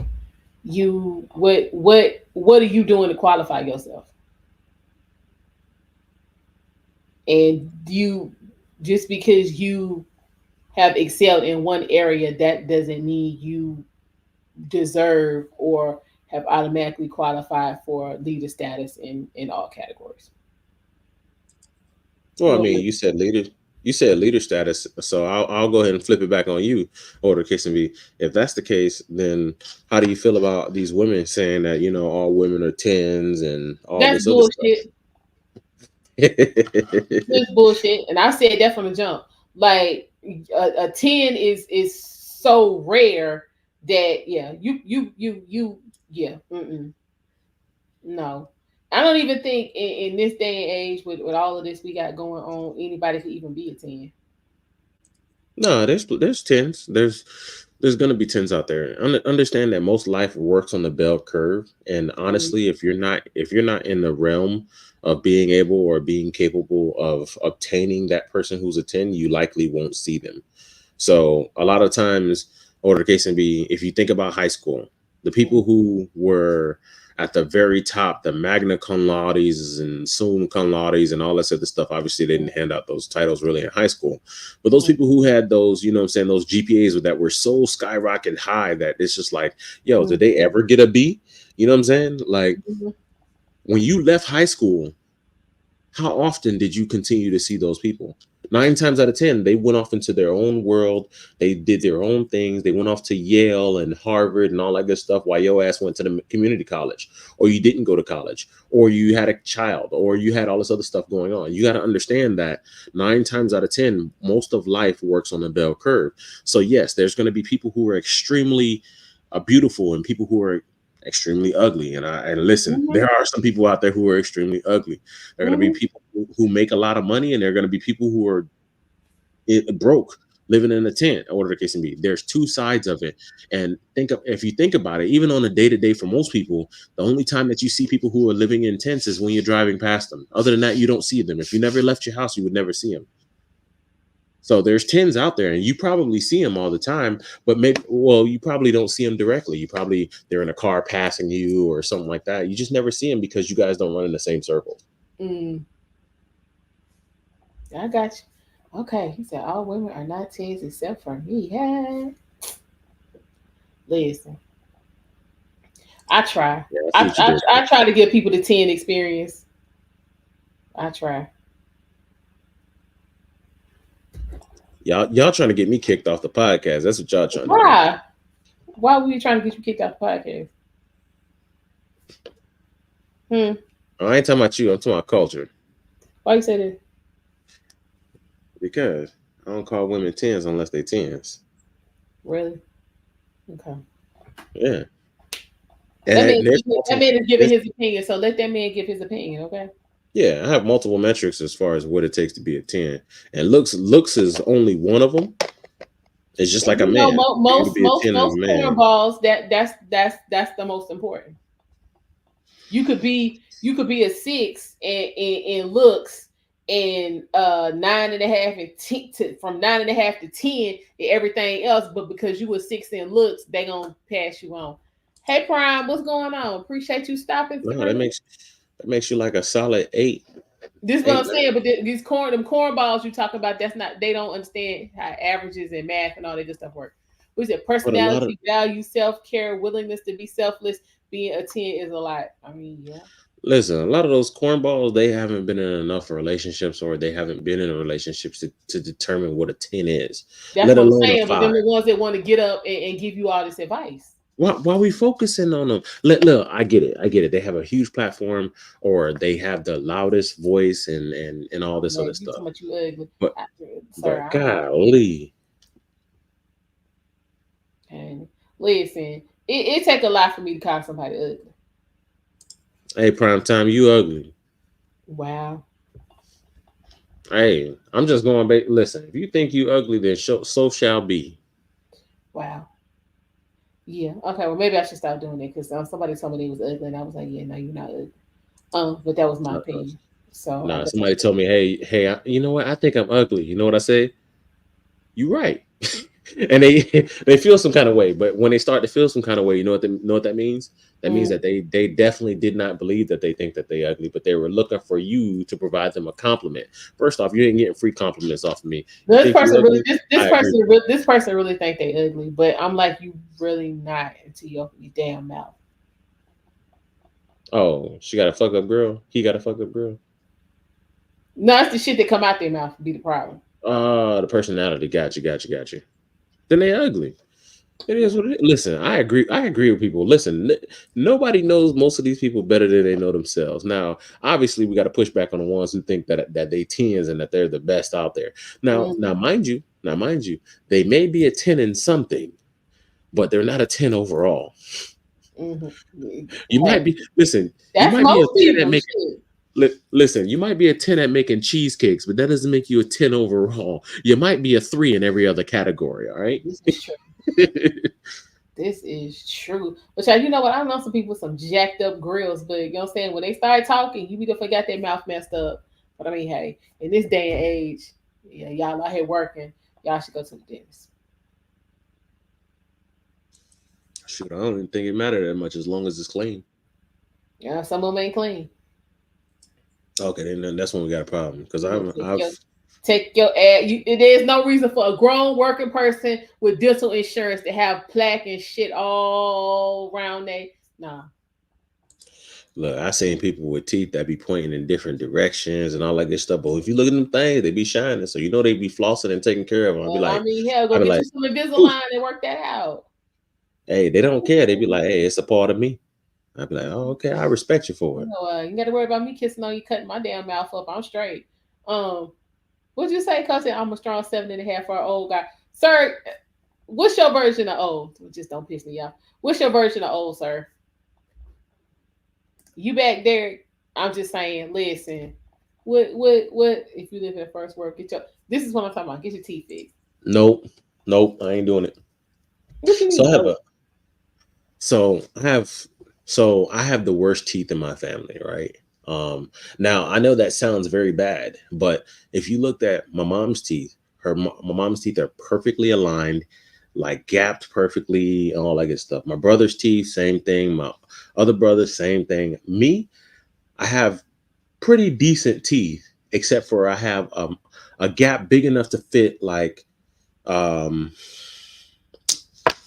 I have a gap big enough to fit maybe my pinky fingernail. Now I'm not talking about straight on, like sticking my whole pinky through there, but I mean like turning it sideways overnight. I can fit my pinky nail through. Like it's just very slim. Mm, I have that, and I have a slight overbite. I have the worst teeth in my family. But if I wanted to have the best teeth and look like Shannon Sharp out here, where everything matches up like the rest of my family do and all that good stuff, then then I would go get it fixed. But again, I'm in a first world country, and all this vanity don't matter as much to me. Now, if you were talking about those people who have those faces that look like you got kicked in the mouth by a donkey, then yeah, maybe mm, hey, we're in the first world. You might want to go ahead and get that mm. fixed. But I don't think that everybody needs to get it fixed just because we're in the first world. I think that a lot of times we get a little bit too superficial, and we need to get back to understanding the real quality of what a person is. Mm. Okay, cool. What you say, Coach? I'm almost you 48, so you just get. Sir, that's not old. That ain't old. That ain't old. Enough. Derek, you just been listening. You been hanging out. Okay, you got a gap. Okay, listen. Look at prime. It's always one. I got natural pretty teeth that smile. Okay, Boy, look at Derek picture, boy. You know he got a gap. It look like he flossed with shoestrings. Boy, I tell you. you need to. Derek, you have you dug your car out yet? From What all do you that, mean? have you dug your car out yet, sir? What are you talking about? My car good. I ain't talking about you. I'm talking about Derek. Oh, Derek. Oh shit. Mm. You know, he up in there in the snow. He up there Man, in the look at snow. that. Look at that. He got the joke. He got the joke. I understand. Ain't it? Listen, I'm trying to find out if the man's still stranded. Hey, if he don't hear, he ain't stranded, right? Well, you got a point. What you say, culture invasion? We're given privilege. We literally have our hands on the best healthcare, tech, and access to education. Why shouldn't we take advantage of it if it's our right? You don't have a right to any of that stuff. You have a privilege. So yeah, okay. So the cost still covered. Okay, he said get your tooth done. See, listen, I would much rather people fix their vocabulary than fix their tooths. Okay, Okay. get your tooth done. Yeah. Fix correct that edumacation gap rather than fixing your tooths. Ain't that the truth? Mm, Your teethuses. mm. Child, what do he call him? What he say? He said your teethies. I said your what? Yeah. He said your teeth. And I was like, I don't know what those are. What? Hey, shout out to Big Jai. You can't go from mouse to mouseses. All right. Mm-mm, mm-mm, mm-mm, mm-mm. What you say? I'd rather have a pleasant, unsmelly smile to a woman with a BBL. Okay. 1,000%, 1,000,000%. Y'all Now, do know. Hmm? I caveat though. Yeah, mouse to Mises. Yeah, Mises. Because when you talk about gooses, yeah, I know it's goose and geese, but when you Hmm. talk about gooses, you know what I'm saying? Why when you see one goose, it's a goose. When we see a bunch of them, it's geese. Right. So You know, I used that to means put that my when I see one mouse, it's a as a mouse. kid. And when I see more than one, it's Mises. Mm-mm. I ain't doing it. Mm-mm. Yeah, I used to suck my thumb too when I was a kid. There, that's how you got your gap. Okay, but you use it well. Okay. Man, we All right. turned into Flirt Central, huh? It must have passed midnight, huh? Oh, yep, it's past Yeah, midnight. All right. it's past midnight. Mm-hmm. Hey, Derek, where you from again? Cincinnati, I think.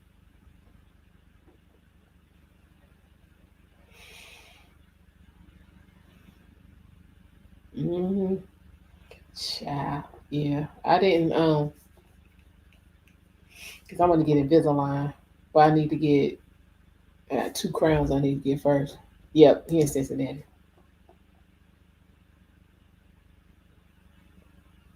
Yeah, y'all should hit the cash app, donate to my Invisalign fund. They want like 9 stacks. I don't really want to pay for that.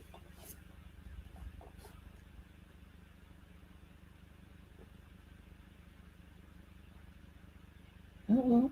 Had it. Yeah, why the hell did I just get a go with these side notes? Uh um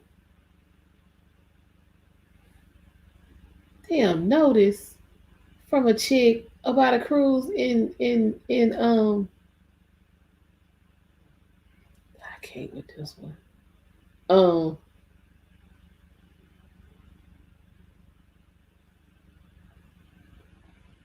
in November and it's January. And I'm gonna be out. I mean I do, but you ain't getting it now. Mm-mm. You know what? I'd be a trash person to be like, Derek, you know what? You sound like you got people in Louisiana. Don't do this. Hold on. Don't. Mm-mm. I forgot. What you say? Your grandmama had dentures from the time I can remember. Used to freak me out to see her pull them out. Yeah, my grandma. She didn't. She had a partial, but she didn't have like full dentures. Um, yeah. Just go Buckeyes. Okay.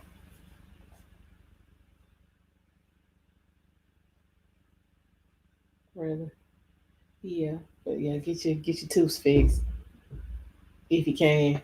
Work that out. I'm just saying, if you, because I mean, like I've known people that literally can't close their mouth. Like it take a lot of effort for them to close their mouth, so their mouth just be open all the time.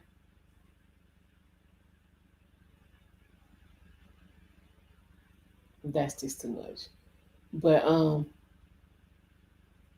yeah, yeah. Ain't that crazy, Derek? Yeah, mouth be like this all the time. Go ahead and close it out. Shit. Why your teeth so big? Like what's them damn veneers T.I. son got? I'm like, you can take all of them back. Them shit's awful. They tell me he stand on business. You need to be standing on them damn teeth.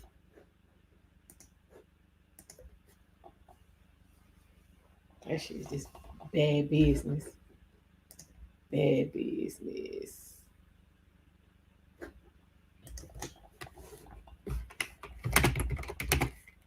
Hold on.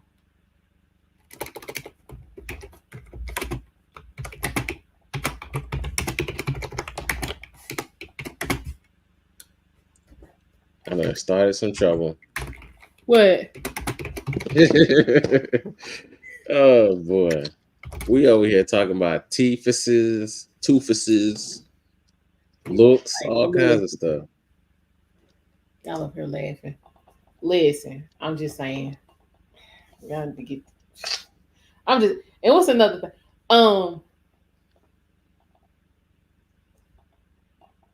For folks who wear glasses, do y'all have more than one pair? Hold on. You found out you can die.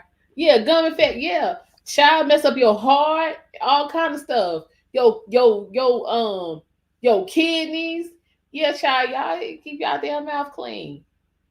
Like for real. Just yeah.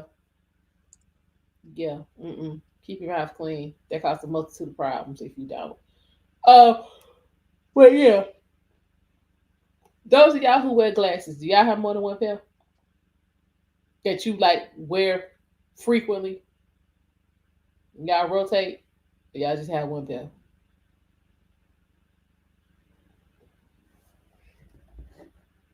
What you say? You need two pair. I need a second pair for daytime with tint on them. Transit. Okay. Yeah. Yeah, them transitions beyond it. Okay, well you gonna work that out? You wear bifocals, old man glasses.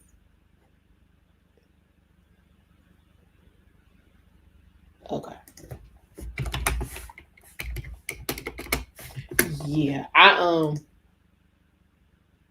I haven't had transitions in a while. I have well, I have progressives. I just got them last year. So yeah. Um I can't maybe something wrong with me, Derek. I can't do that. Like I got listen. Before I got into these progressives, I think I was good for at least a pair every other month. If it wasn't a sale going on. I think one year I got at least two pair every month. That glasses everywhere. Night drive, happy man. These days everything turns blurry. Oh no. Oh no, we can't do that. I don't know why I got the hiccups, y'all. So yeah, now my last order I got two pair. Too much computer work is taking its I toll. got two. Yeah. Uh, Hell yeah. What is that? Have you ever had? Who you talking to me? Yeah, I got contacts. I just ain't wearing them today. Um, but because I had somebody ask me how many pair of glasses I had. I'm like, shit. If I was to start counting that I could like actually wear today, I know we at 30 easy. Easy. But yeah, I got I don't know how contacts. y'all do contacts and all that good stuff, but then again, my eyes ain't, you know, yeah. Yeah, child, I can't see shit. Um, nah, they ain't that bad. It's just like one day I woke up and I was like, I can't see nothing up close. I was like, this is what the hell is really going on? I mean, it was just literally like I went to sleep and woke up and couldn't see nothing in front of me. But if it was way down the road, I'm good. Damn. Yeah, yeah. I was like, this out of order. Yeah, child. Yeah, it's all good. I mean, shit, I had a problem with my hearing. I was at in a field artillery unit, so I Mm-hmm. still got ringing in the ears and everything else. Oh So wow. Yep, shit. So Child, I think everybody got something they got to deal with. But yeah, child, because my thing was, you know, say I could never go see Far Away real good, and then to not be able to see up close real good or far away, I said this. Oh hell no, this. Mm-mm. That thing hurt my heart. I was like, damn, I'm for real finna be old. Mm-mm. Not looking forward to that. But it really, my my overall prescription really hasn't changed in like 10 years. It was just now we got to add the up close magnifying part to it. So, and that really hadn't changed from last year. So I think I'll be alright. It's just now that shit that used to cost me $20 now costs me $70. Oh, inflation. and damn high ass progressive lenses. I be like, man, like I used to be able to get like with the contacts, I used to be able to get like a whole year worth for like $140. Now we can get 6 months worth for like $200. Gotta love it. Dang. What you say? I think I'm too old for marriage. I heard the conversation about money. I think in a relationship, the man should take the lead no matter how much money he brings in. Why do you think you're too old for marriage?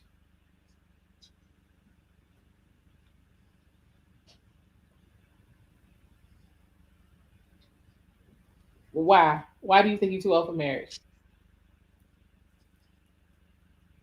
Do you want to get married? Now I'm interested in hearing this reason. So you set in your ways. What that got to do with being married? You might be a woman out there that like your ways. You do. Okay, so Derek, you got to make some decisions, bruh. You what? Nah, the fact that he talking about he set in his ways, he don't want to get married, but then says that he do want to get Well, married. no, he said he think you too old to get married because he's set in his ways, but he want to get married. So again, there might be a woman out there that like your ways, Derek. What you gonna do? And the same thing go for you, culture. You want to get married?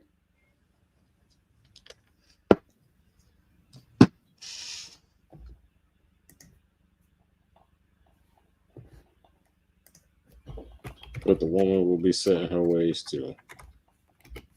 Her ways might not be bad. I think that honestly, um, it's a lot more difficult unless you're in the top echelon of men. And I'm not saying that you might not be, but I'm saying that, you know, once men start to get older, there's less demand that they actually have.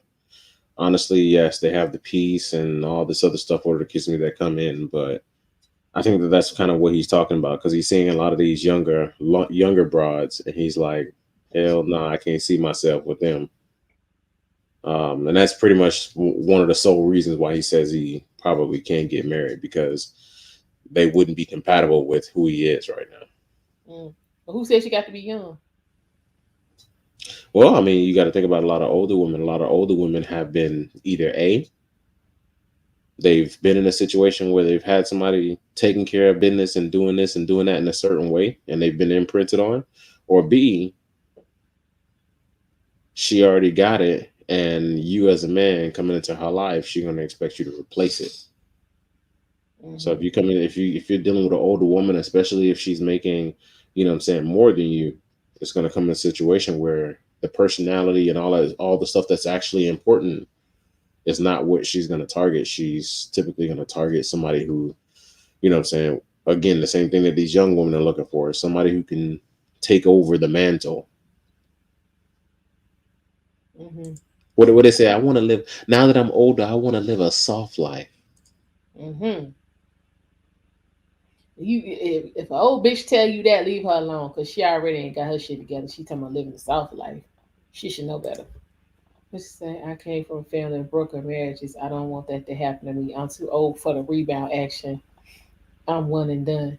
Okay, y'all, we gotta work on y'all mindset. Y'all, come on, y'all. We gotta work on y'all mindset. If you want it, do what you need to do to get it. Your family of broken marriages have nothing to do with you.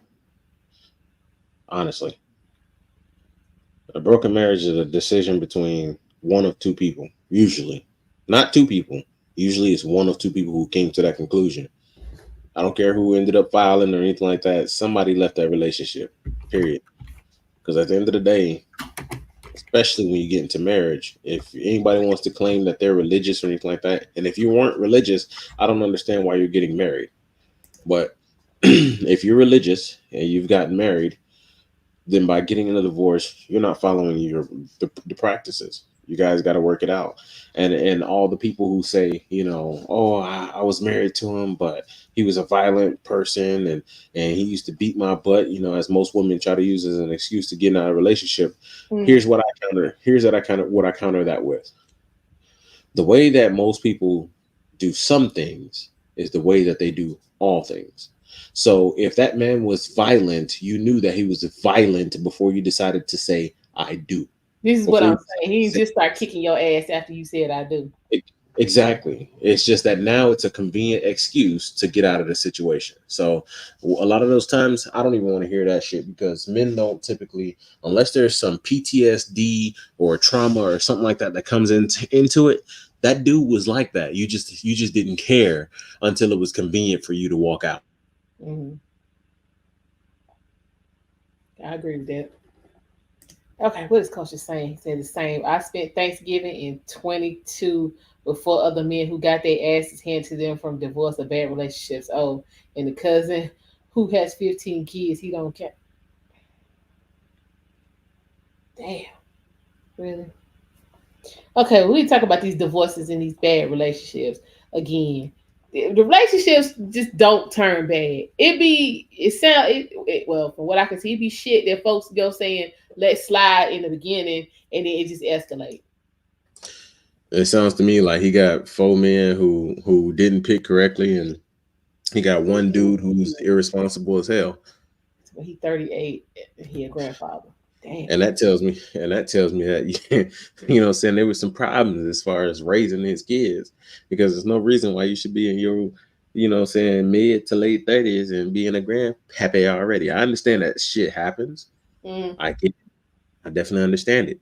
But again, it goes back to what I was saying before. We need to bring back conservatism, because a lot of that stuff I can understand it if, the person that they were, getting busy with, they would get married with and all that good stuff. And obviously this is in stark contrast to how we grew up. I'm not in your generation and all that good stuff. I'm specifically speaking of mine when I say how we grew up, but Mm. I'm technically kind of an old head, right? Because I don't have a similar experience to a lot of people my age, Mm. um, but yeah, at the end of the day, man, that's a whole lot. Damn. So Derek said it was when I put a ring on her finger, asked her to marry me in front of her family, and y'all broke up less than a year later. What happened? So you fucked up with your picks. Hold up. What he say? My dad, my brother, my uncle, my cousin. Yes, my father chose badly. He chose Oprah. Ooh, an Oprah follower. Yeah, that ain't good. Sound like my uncles. Damn, y'all. I gave away one ring and she wouldn't cook. So she was cooking before the ring, and then after she got the ring, she was like, "Fucking, I don't burn no more." Is that what happened? The no cooking shit. I don't understand because I'm sitting here thinking about cooking after I get off with y'all because I'm hungry. Listen, listen. There's a difference between a chick who is trying to pretend to cook or not, just so she can get the ring and get the outcomes and stuff like that. And yes, I do understand that some women get lazy in those special initial years once you get married and stuff like that. Mm. What that means is it tells me one of two things. Either A, one, yeah, she never cooked. But yeah, so either one, she never cooked, And if you look at her background, like there was little hints, like when she had you meet her friends or her family or whatnot, y'all talked about food, they would make like little jokes talking about the fact that she can't cook, like, or she don't cook, or man, you different, you making her do things that she ain't never did. Like, first off, you missed all those. And then number two is that when you guys finally got together and she got the ring, the problem is that you as a man allowed her to become lazy because she got the ring. Okay, so At now the end of the Corey, day, I keep saying, I keep of hold on, I course, keep saying that again, men he was set the always direction. lazy. Yeah, yeah. I'm sorry, I was reading through the chats as I was talking about that stuff. So Mm-hmm. yeah, yeah. If she I was said, why lazy, you going, do that? yeah, going if like I said, that whole scenario sounded like two issues. Obviously, the first one was the likely scenario, and kind of proved it with the responses. But again, one of those two situations is what it is. If you find a woman who cooks and her family cooks and that's her background and so on and so forth, I can almost 95% guarantee that this woman is not going to marry you and then all of a sudden decide, I'm not cooking no more. Like, that's not what I'm going to do. He said he saw the signs when he was a superhero. Look, as long as you understand. Goodness. Okay, great woman, just lazy. When is she's lazy? How is she a great woman? I saw the signs. I was a superhero. I did it all. Plus, made my 6 figs. Had a hero syndrome. Shit. Okay.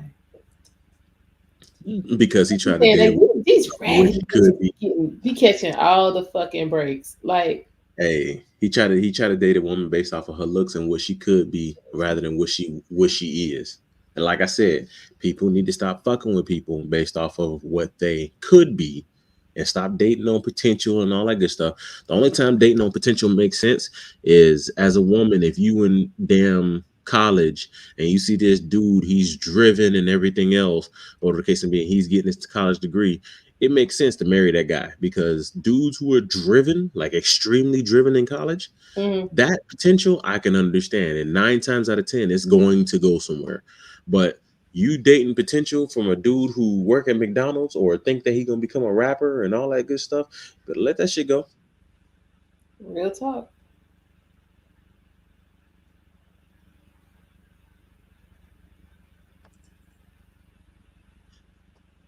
I don't want to. We got some more messages came in. Hold on, y'all. Give me 1 sec. I'm trying to. Oh, he back on. Um, She won a 10 out of 10. God dang, boy. Captain Save a Hole. I don't know what happened. She told our pastor that I had 9 out of 10 things a woman would want off a man, but she wanted the team. She can cook. We just stopped being one, and that was important to me. Okay, what up, Blaze? Uh, we talk about these being wanting to get married. We say potential. I saw more in her. Okay, I always see more in these sad Ohio women. Or maybe you need to look outside of Ohio, sir. I don't even think it's just Ohio, man. There's a Oh, ton of women strong in baby Ohio who are good moms. women. Okay. But dig, did she still let me smash after the breakup? To this day, I'm still respected in her family. I bet so. Yeah, but see, that Y'all has gotta quit the fucking listen, though. listen, listen. I'm gonna tell, hey Derek, I'm gonna tell you the same way. Um, and I know that we got two different stories going on at the same time, but I'm gonna tell you just like I would tell any woman who gave me a similar story about the dude ain't shit and all this other stuff. No, it was you and the choices that you made. And the fact that, yeah, the family might see you as a quality dude and all that good stuff, but she wasn't quality. Yes, your potential probably was higher if she came from a family with a decent background who were conservative in nature and all that good stuff. But all this shit, like you being Captain Save-A-Ho and all that good stuff, Mhm. listen, everything that I'm hearing, even what she told the pastor and all that good stuff, first off, most of the hoes, if you want to find them, you go to church. That's just how it is. If I want to find somebody who I can smash real quick, I'll go to a Mm-mm. church here in Atlanta, Not too especially a often. Baptist church. Yeah, go to a Baptist church right here in Atlanta. So you probably find Fannie Willis right on in there. Ooh, child, stay away from her ass. You be all messed up. Hell no, she'll make you part of the Trump prosecution, pay you almost $1 million. What you talking about? But she will, in the meantime, break you up from your wife and, force you to make, take on trips. Go get a good chunk of that that 650 that he done. Man, I'm like, nigga, you dumb. Yeah, that's dumb shit. But anyways, but yeah, that's really what it is, man. Like I'm gonna say this, and I've come to this conclusion over years, right? And me, I'm one of those people who I understand the Bible. I had to read it. I had to memorize great swaths of it, or whatever the case may be. And for anybody who doesn't know, I'm a Freemason. And that's part of me going through. I had to memorize a lot of that stuff, and I applied a lot of that stuff to my life. That's what made me the man that I am today. The problem with churches today is that, oh yeah, you saying Fanny got them yams. That's why you in that damn situation. That's why you got in that situation earlier. Over here, while Fanny getting her fanny packed, you sitting up here tripping. But nah. So one of the things that I learned is that church is not church in the community used to be for the community, but now it's one of those things where church is for women.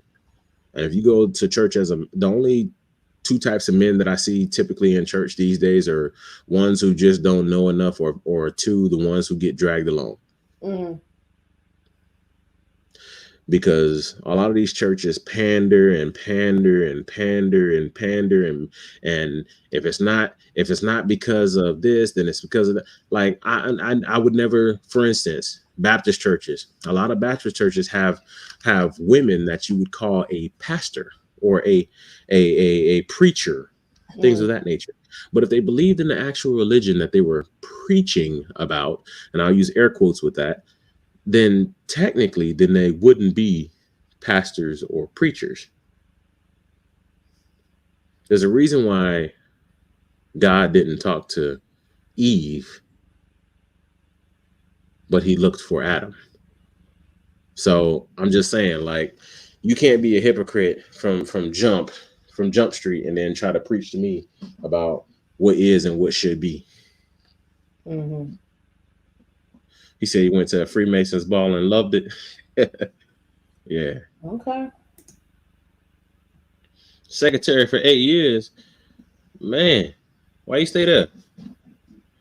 I expect you to be a PM right now. My bad. That's going into a whole different conversation. I'm not going to go down that road. Travel light, brother. Wow. But yeah.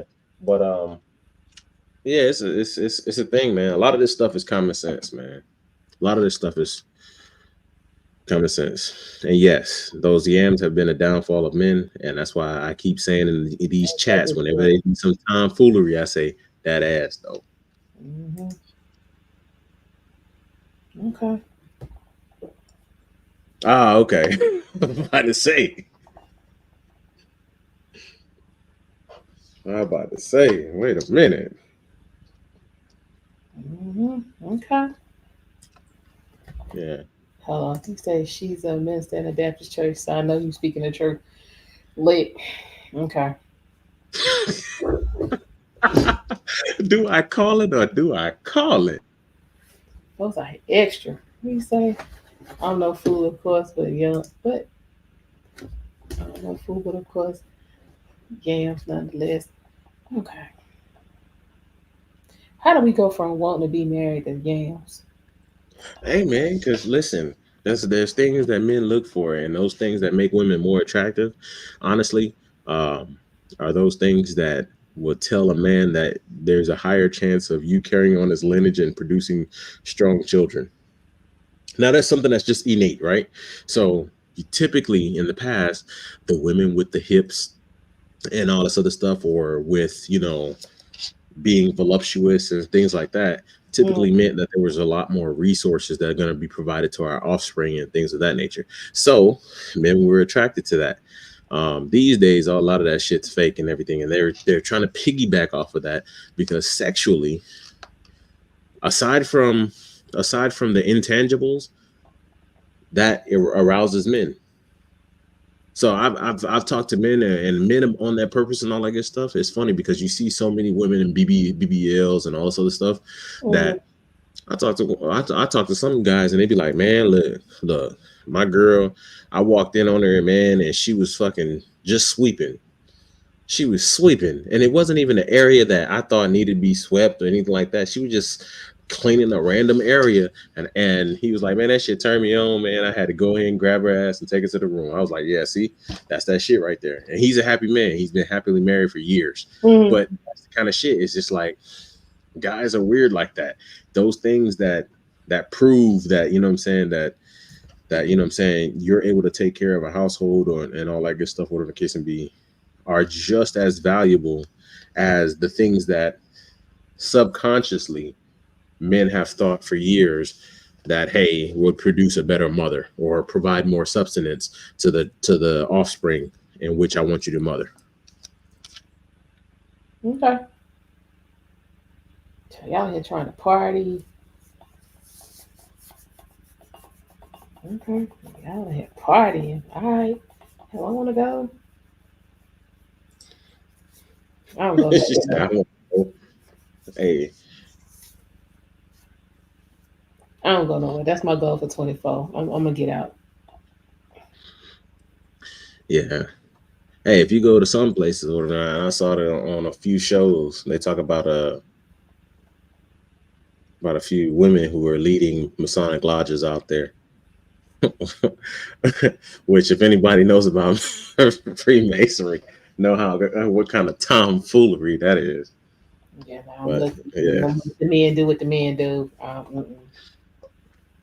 hey, one of the requirements to be a man, to be a Mason, Freemason, is to be a man freeborn, and I'll leave it at that. And it literally, that's where it starts. So, how these women are making it, I don't know. Mess around, be like that chick we was looking at the other night. Tommy was talking about. Everybody lost their mind. She was looking like a whole damn dude. Yeah, definitely that clandestine silliness. Yeah. Facts.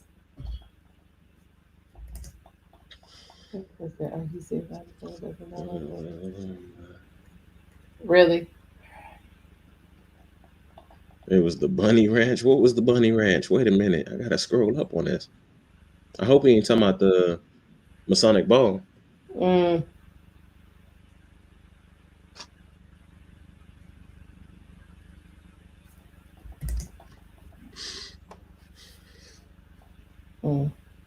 So this is a whole convention? No, it's definitely a whole convention. But there are definitely people who invite like family members and or just girlfriends because, you know, they're not married or anything like that. Stuff like that. So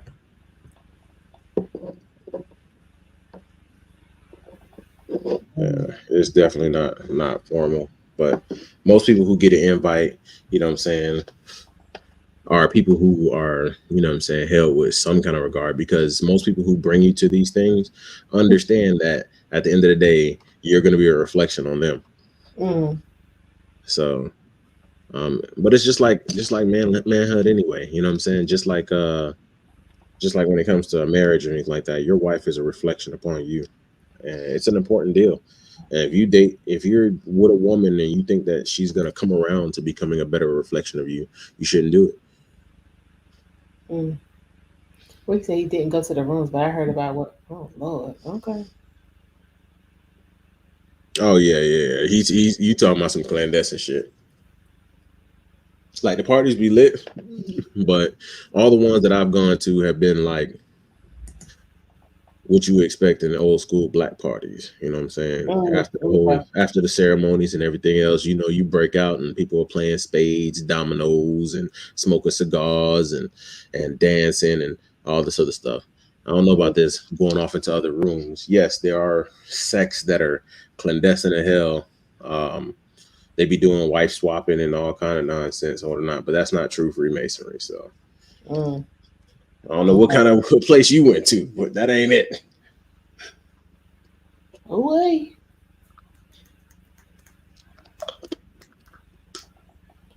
All right. Freak Fest. Freak me get dope. There's some out there who be getting it in, but it's one of those things where shit, people want to feel accepted. They want to feel accepted for the things that they do.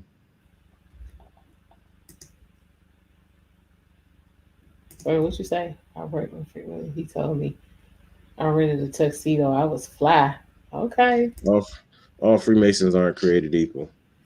He said dudes can be on demon time. They get Hmm. yeah. They definitely get called out. Again, all Freemasons aren't created equal. So if you would have created with a Freemason and he took you to a party that was a turnout party and all that good stuff, then I'd be cautious. Yeah. Mm-mm.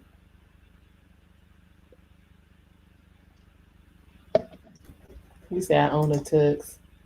Yeah, he an older dude. All the older dudes got tuxes while all the younger dudes got regular suits.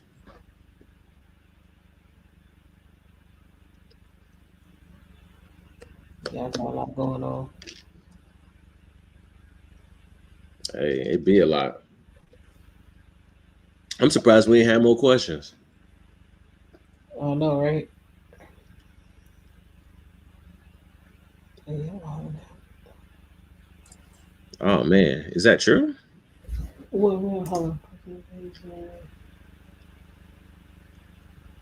I danced with my ex all night. We drinking and y'all loved it. Okay. Well, I have to say, y'all men definitely sound like y'all know how to show a woman a good time.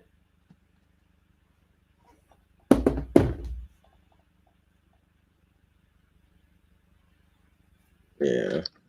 I mean, you just got to get some. You just got to get with some men with, you know what I'm saying, of good repute. You know what I'm saying, within your neighborhood. On the Yeah, historical you know what I'm saying. hard with the pH. Okay.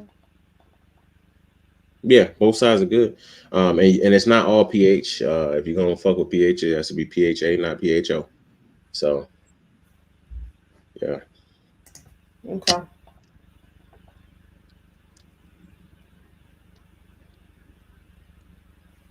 Okay. Not a boring date. Okay. Well, I have to take your word for it.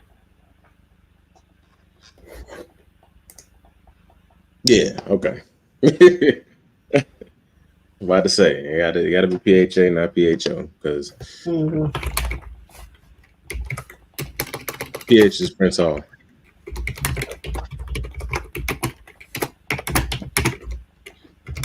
But you have two different sides of Prince Hall. One that's not so reputable, and the other one is definitely more what's considered reputable. So I won't go too far in detail on whatever the case can be. Most people say ask one to know one. Mm-hmm. Okay.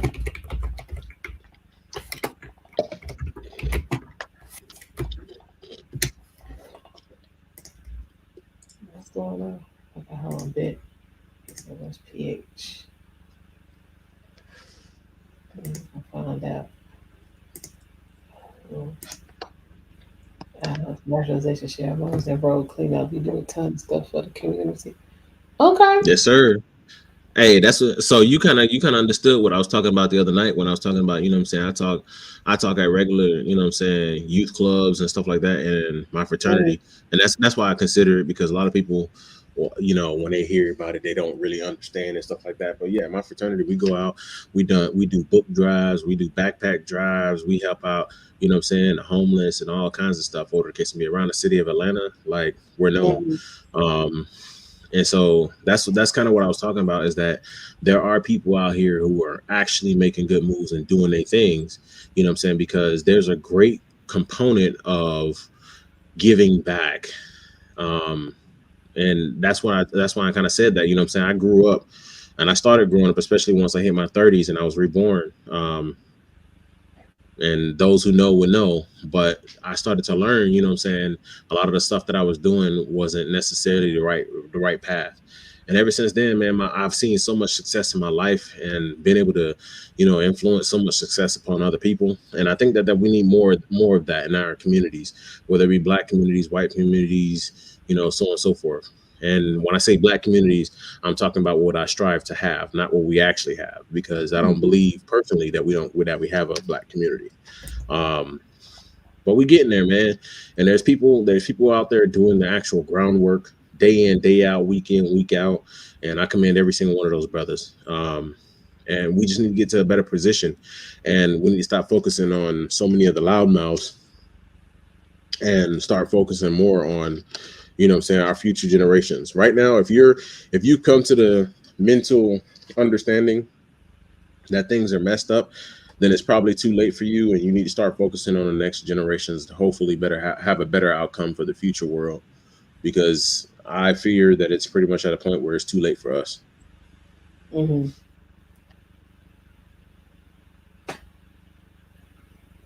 Okay. For these two, I feel like if they want to get married, they it's still time for them to pull that off. They just got to decide that's what they want to do and get rid of this defeatist attitude they got going on. Well, it takes a certain kind of woman. I understand that. Well, it's because, listen, if you got high standards and everything as well, and then all of a sudden you got a woman coming along, a lot of women ain't gonna deal with or quite understand the fact that your ass gotta disappear fucking one day a week, or you gotta, go and do the good work and all that good stuff, or all these other different things. Now, yes, I understand you're supposed to put family first, but there's a lot of things that come along Yeah, with if she got a life and got some shit going on, she ought to be all right with that because they give her time to do what she need to do. Yeah, but what's she doing? That's a good one too. Okay, well, yeah, I give you that because I'm operating on my mindset that okay, you right. Listen, any woman I date is going to be is a reflection of my leadership, and I understand the guys who are remaining single, or the case may be, because they feel that the women who are coming into their lives are not, or would not be a good reflection of their leadership.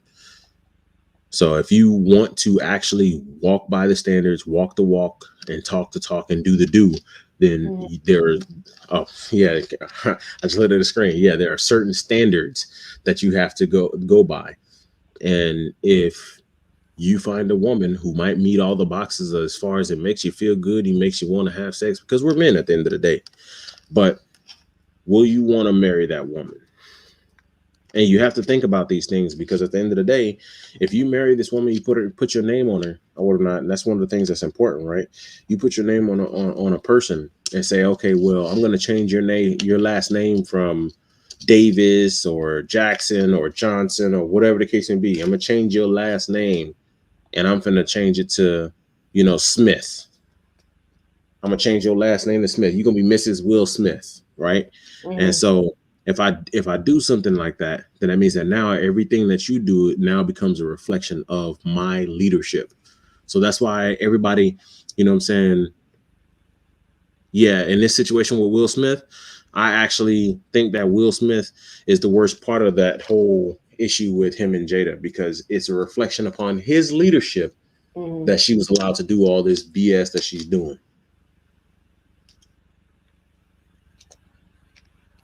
Yeah, I can agree with that.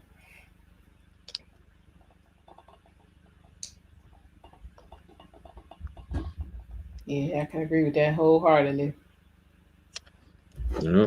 So once you learn more, man, you do better, and it's one of those things. So it's definitely life changing. And like I said, as soon as I got into my late 20s, when I actually started going down the journey and all that good stuff, I had a moment where I actually woke up. Obviously, this is not supposed to be a testimony about myself, but you get to a point where you wake up and you realize that, you have to start giving back, because what you got growing up and what you got going through society and everything else is not good for society, or it's not good for your future. It's not good for a lot of these different things. But then once you start to find things that are good, you start to become successful. You start to hit, 5 figures and 6 figures and 7. I'm not going to go too far. I'm going to dox myself. But anyways, so once you get to a point where you're successful, then all of a sudden it's like, well, damn, why didn't I know about this before? Oh, I didn't know about this before because I didn't have a dad to teach me about these things. I didn't have a dude who was of good repute to teach me what it meant to actually be a man. I didn't learn that, you know what I'm saying, a lot of these dudes out here wearing boat shoes with no socks, and we'd be like, man, they feet must stink. Finding out that these mugs are actually putting deodorant on their spray on scentless deodorant on their feet before they put their feet inside these boat shoes. Like there's little things that you never knew as a man that you were supposed to learn from your father, cutting the grass and how often and everything else that you just don't learn in these days in certain communities. And we need to fix that. We need to get back to conservatism. We need to get back to preparing the future generations for the actual future. Wow, he said use some powder. Absolutely.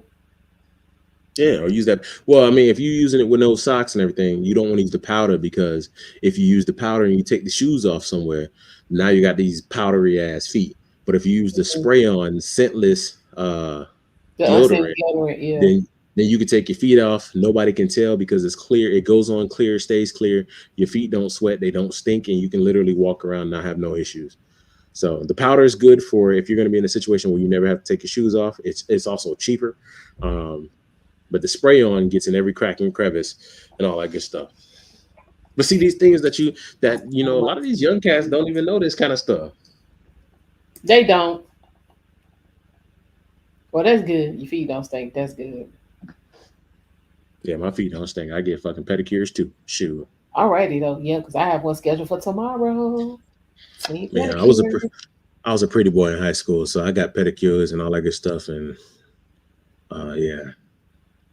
But then again, I used to wear sandals a lot because I used to play football, but I was also a Abercrombie and Fitch model. So when I used to go around, I used to always wear like, you know what I'm saying? Toes. Absolutely. Yeah, that shit. Hey, in the shower, please. Sir, I'm gonna be honest with you.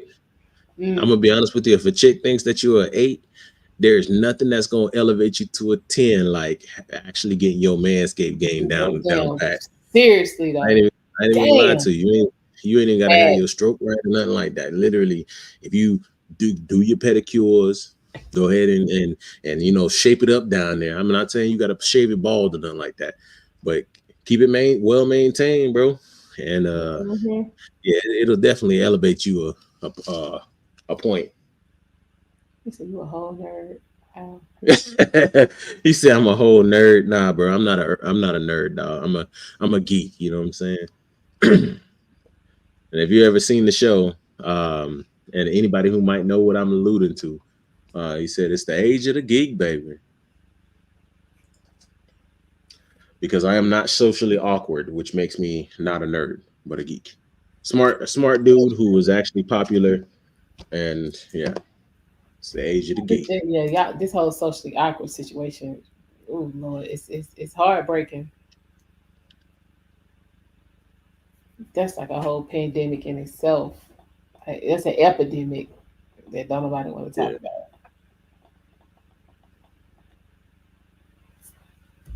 Talk about facts, geek life, really.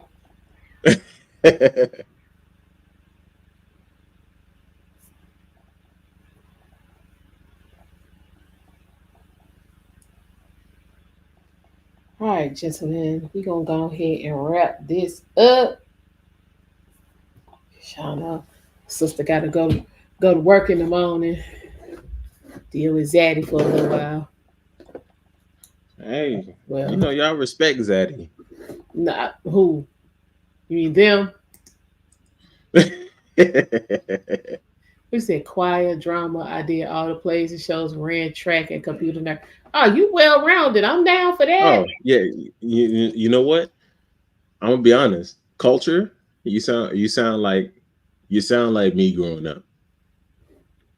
Band, track, football, FBLA, future, which is obviously future business leaders. I did debate. I did drama. Mm-hmm. Yeah, I did it all, man. But then again, I was doing it all because I didn't want to go home, and then that's where all the bitches was at. You know what I'm saying? So yeah, at the time I was bad, man. I ain't gonna lie, but yeah, I did everything. Okay, ain't nothing wrong with that. Yeah, Derek said, I'm going to sleep. You going to bed there? Really? He be the one kicking it all day. Debate was fun, and because I was in debate and government. Yeah, Yeah. Yeah, debate class was cool because you saw the chicks that you needed to smash and pass, because those ones who enjoyed debating and enjoyed arguing, they was going to enjoy debating and arguing every moment of your freaking relationships. So you got a good indication of the people that you didn't want to deal with. Lord. It's Yeah. kind of petty, I know. Yeah. I You don't like old. listen. I don't like arguing people. Mm. I'm quick to hang up even on the phone. I'm quick to hang up on the phone, hang up the phone with people. Somebody called me today, and I was like, "Hello," and it's a person I ain't spoke to in like 7 years. Oh And he Lord. was like, "Hey, what's going on?" I said, "What do you need?" They said, "Damn, don't make it sound like it's a business call," and I hung up on them. Mm-mm. But he said it That's wasn't why I'm no cute changing my. chicks in debate class, just super weird Becky chicks. Yeah, they need love too. Wow. Listen, everybody, listen. The girls at that age, everybody deserves a good broken heart. You grow up and you mature from that. Really. Really. You want to get your first body. That's the perfect time, right there in high school. You know, obviously I'm not that same guy now, but and I don't believe in any of this shit that I'm saying. But back then, when I was there, no, you got to do it. It makes them more mature. They start to understand things differently. Mm-hmm.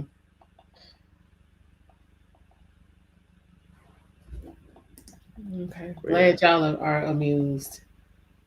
I'm perfectly amused. Again, this is why I'm qualified to say that a lot of these dudes are fucking cornballs. I know they ain't dealing with women. There's no in hell you telling me you dealing with women when you saying some of the things you saying. Well, yeah, I can't disagree with that. Oh, all women do this and all women do that. Nigga, no, you don't qualify for a lot of the women that you talking about. What are you talking about? Mm. But yeah. Mm-hmm. Child, hold up, cause you gonna love this. Oh shit, we got some trouble afoot. What? He said I'm gonna love this. Uh-oh. But yeah, anybody who ain't seen that show is called Leverage, you know what I'm saying? And the black dude, that's what he said a couple seasons. Whenever they called him out and it was like, bro, how are you even doing this? Or why do you think that you can qualify for this or whatever the case may be? He'd be like, you know, what is she gonna do when she finds out that you're a nerd? And he's like, nah, it's the age of the gig, baby. Oh Lord. Yeah. Hold up, and these was the words. Boy, that computer mad at her. This is what we said. Quotation marks. What you say? All right. Have a good evening. You too. Make sure you come back Tuesday for Tommy Tuesday. Yeah, Leverage was Oh good. goodness. Leverage was good. Leverage was good. You downloaded the series? Hey, it's a good season to go back to. Hey, I got a few of them that I'm actually about to start going back to. Like Lie to Me. Lie to Me was dope. Mm. House of Cards, not the last season. Obviously, that shit was trash once they got rid of Kevin Spacey. Casey. Yeah, House of Cards was good. But yeah, there's a few seasons I'm going back to because a lot of the stuff today, man, is just absolute ash. And I don't watch TV like that, right? But every time I think about watching TV, people tell me, "Oh, have you seen the new Housewives?" I'm like, "Damn, how many Housewives they got?" Man, they just keep rolling Why them do out till they get one that like hit. man? I'm like, yo, why these niggas keep marrying these broads? Half Like, of them ain't married damn. though. Please understand, being married is not a requirement. I'm just saying, I just go based off of the title, Housewives. I'm like, why would I care? 90% of them bitches ain't never been married. It's on them housewives. Yeah, that makes it even more stupid. Mm-hmm. Only thing I see is Ebony K. comedians Williams and was stuff. on there. She ain't got no husband. Man, next thing you gonna tell me they're gonna have Cynthia G on there. Shit, child. If Talking about black men ain't. she don't want to let them plastic wigs go long enough. All in the family. She know about Archie Bunker. Oh goodness. Person of interest? Yes, sir. Actually, I just started watching that. Okay. again. So I watched it. I think this is gonna be my third time watching a series. Mm. That and then I got dang, what's the one? It got real weird. Fringe. That's what it was. Fringe. Okay. I'm about to start watching Fringe after I finish Person of Interest. I'm about to start watching Fringe again. Um, but yeah, man, look, a lot of the old shows, they knew what the hell they were doing. These new things, when everybody trying to be so woke and everything else, I'm like, listen, I start watching as soon as I see all this woke stuff jumping in. I'd be like, maybe this is just not meant for me. And I go right back to the old shit. Okay. Yeah, Person of Interest, Um, that stuff, man. at least once or twice a year. Okay. You say French ended too some more.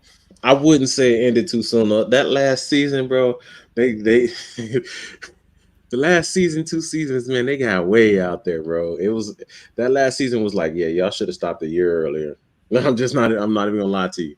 They should have stopped on the upswing. One of the things that stopped too soon though was Fringe. I mean, not Fringe. Lie to Me. Um, The Wire. Yeah, The Wire was the shit. Yeah. But that's not for our snowflakes that we have these days. Yeah, no, I can't take that. That's too damn Yeah. real.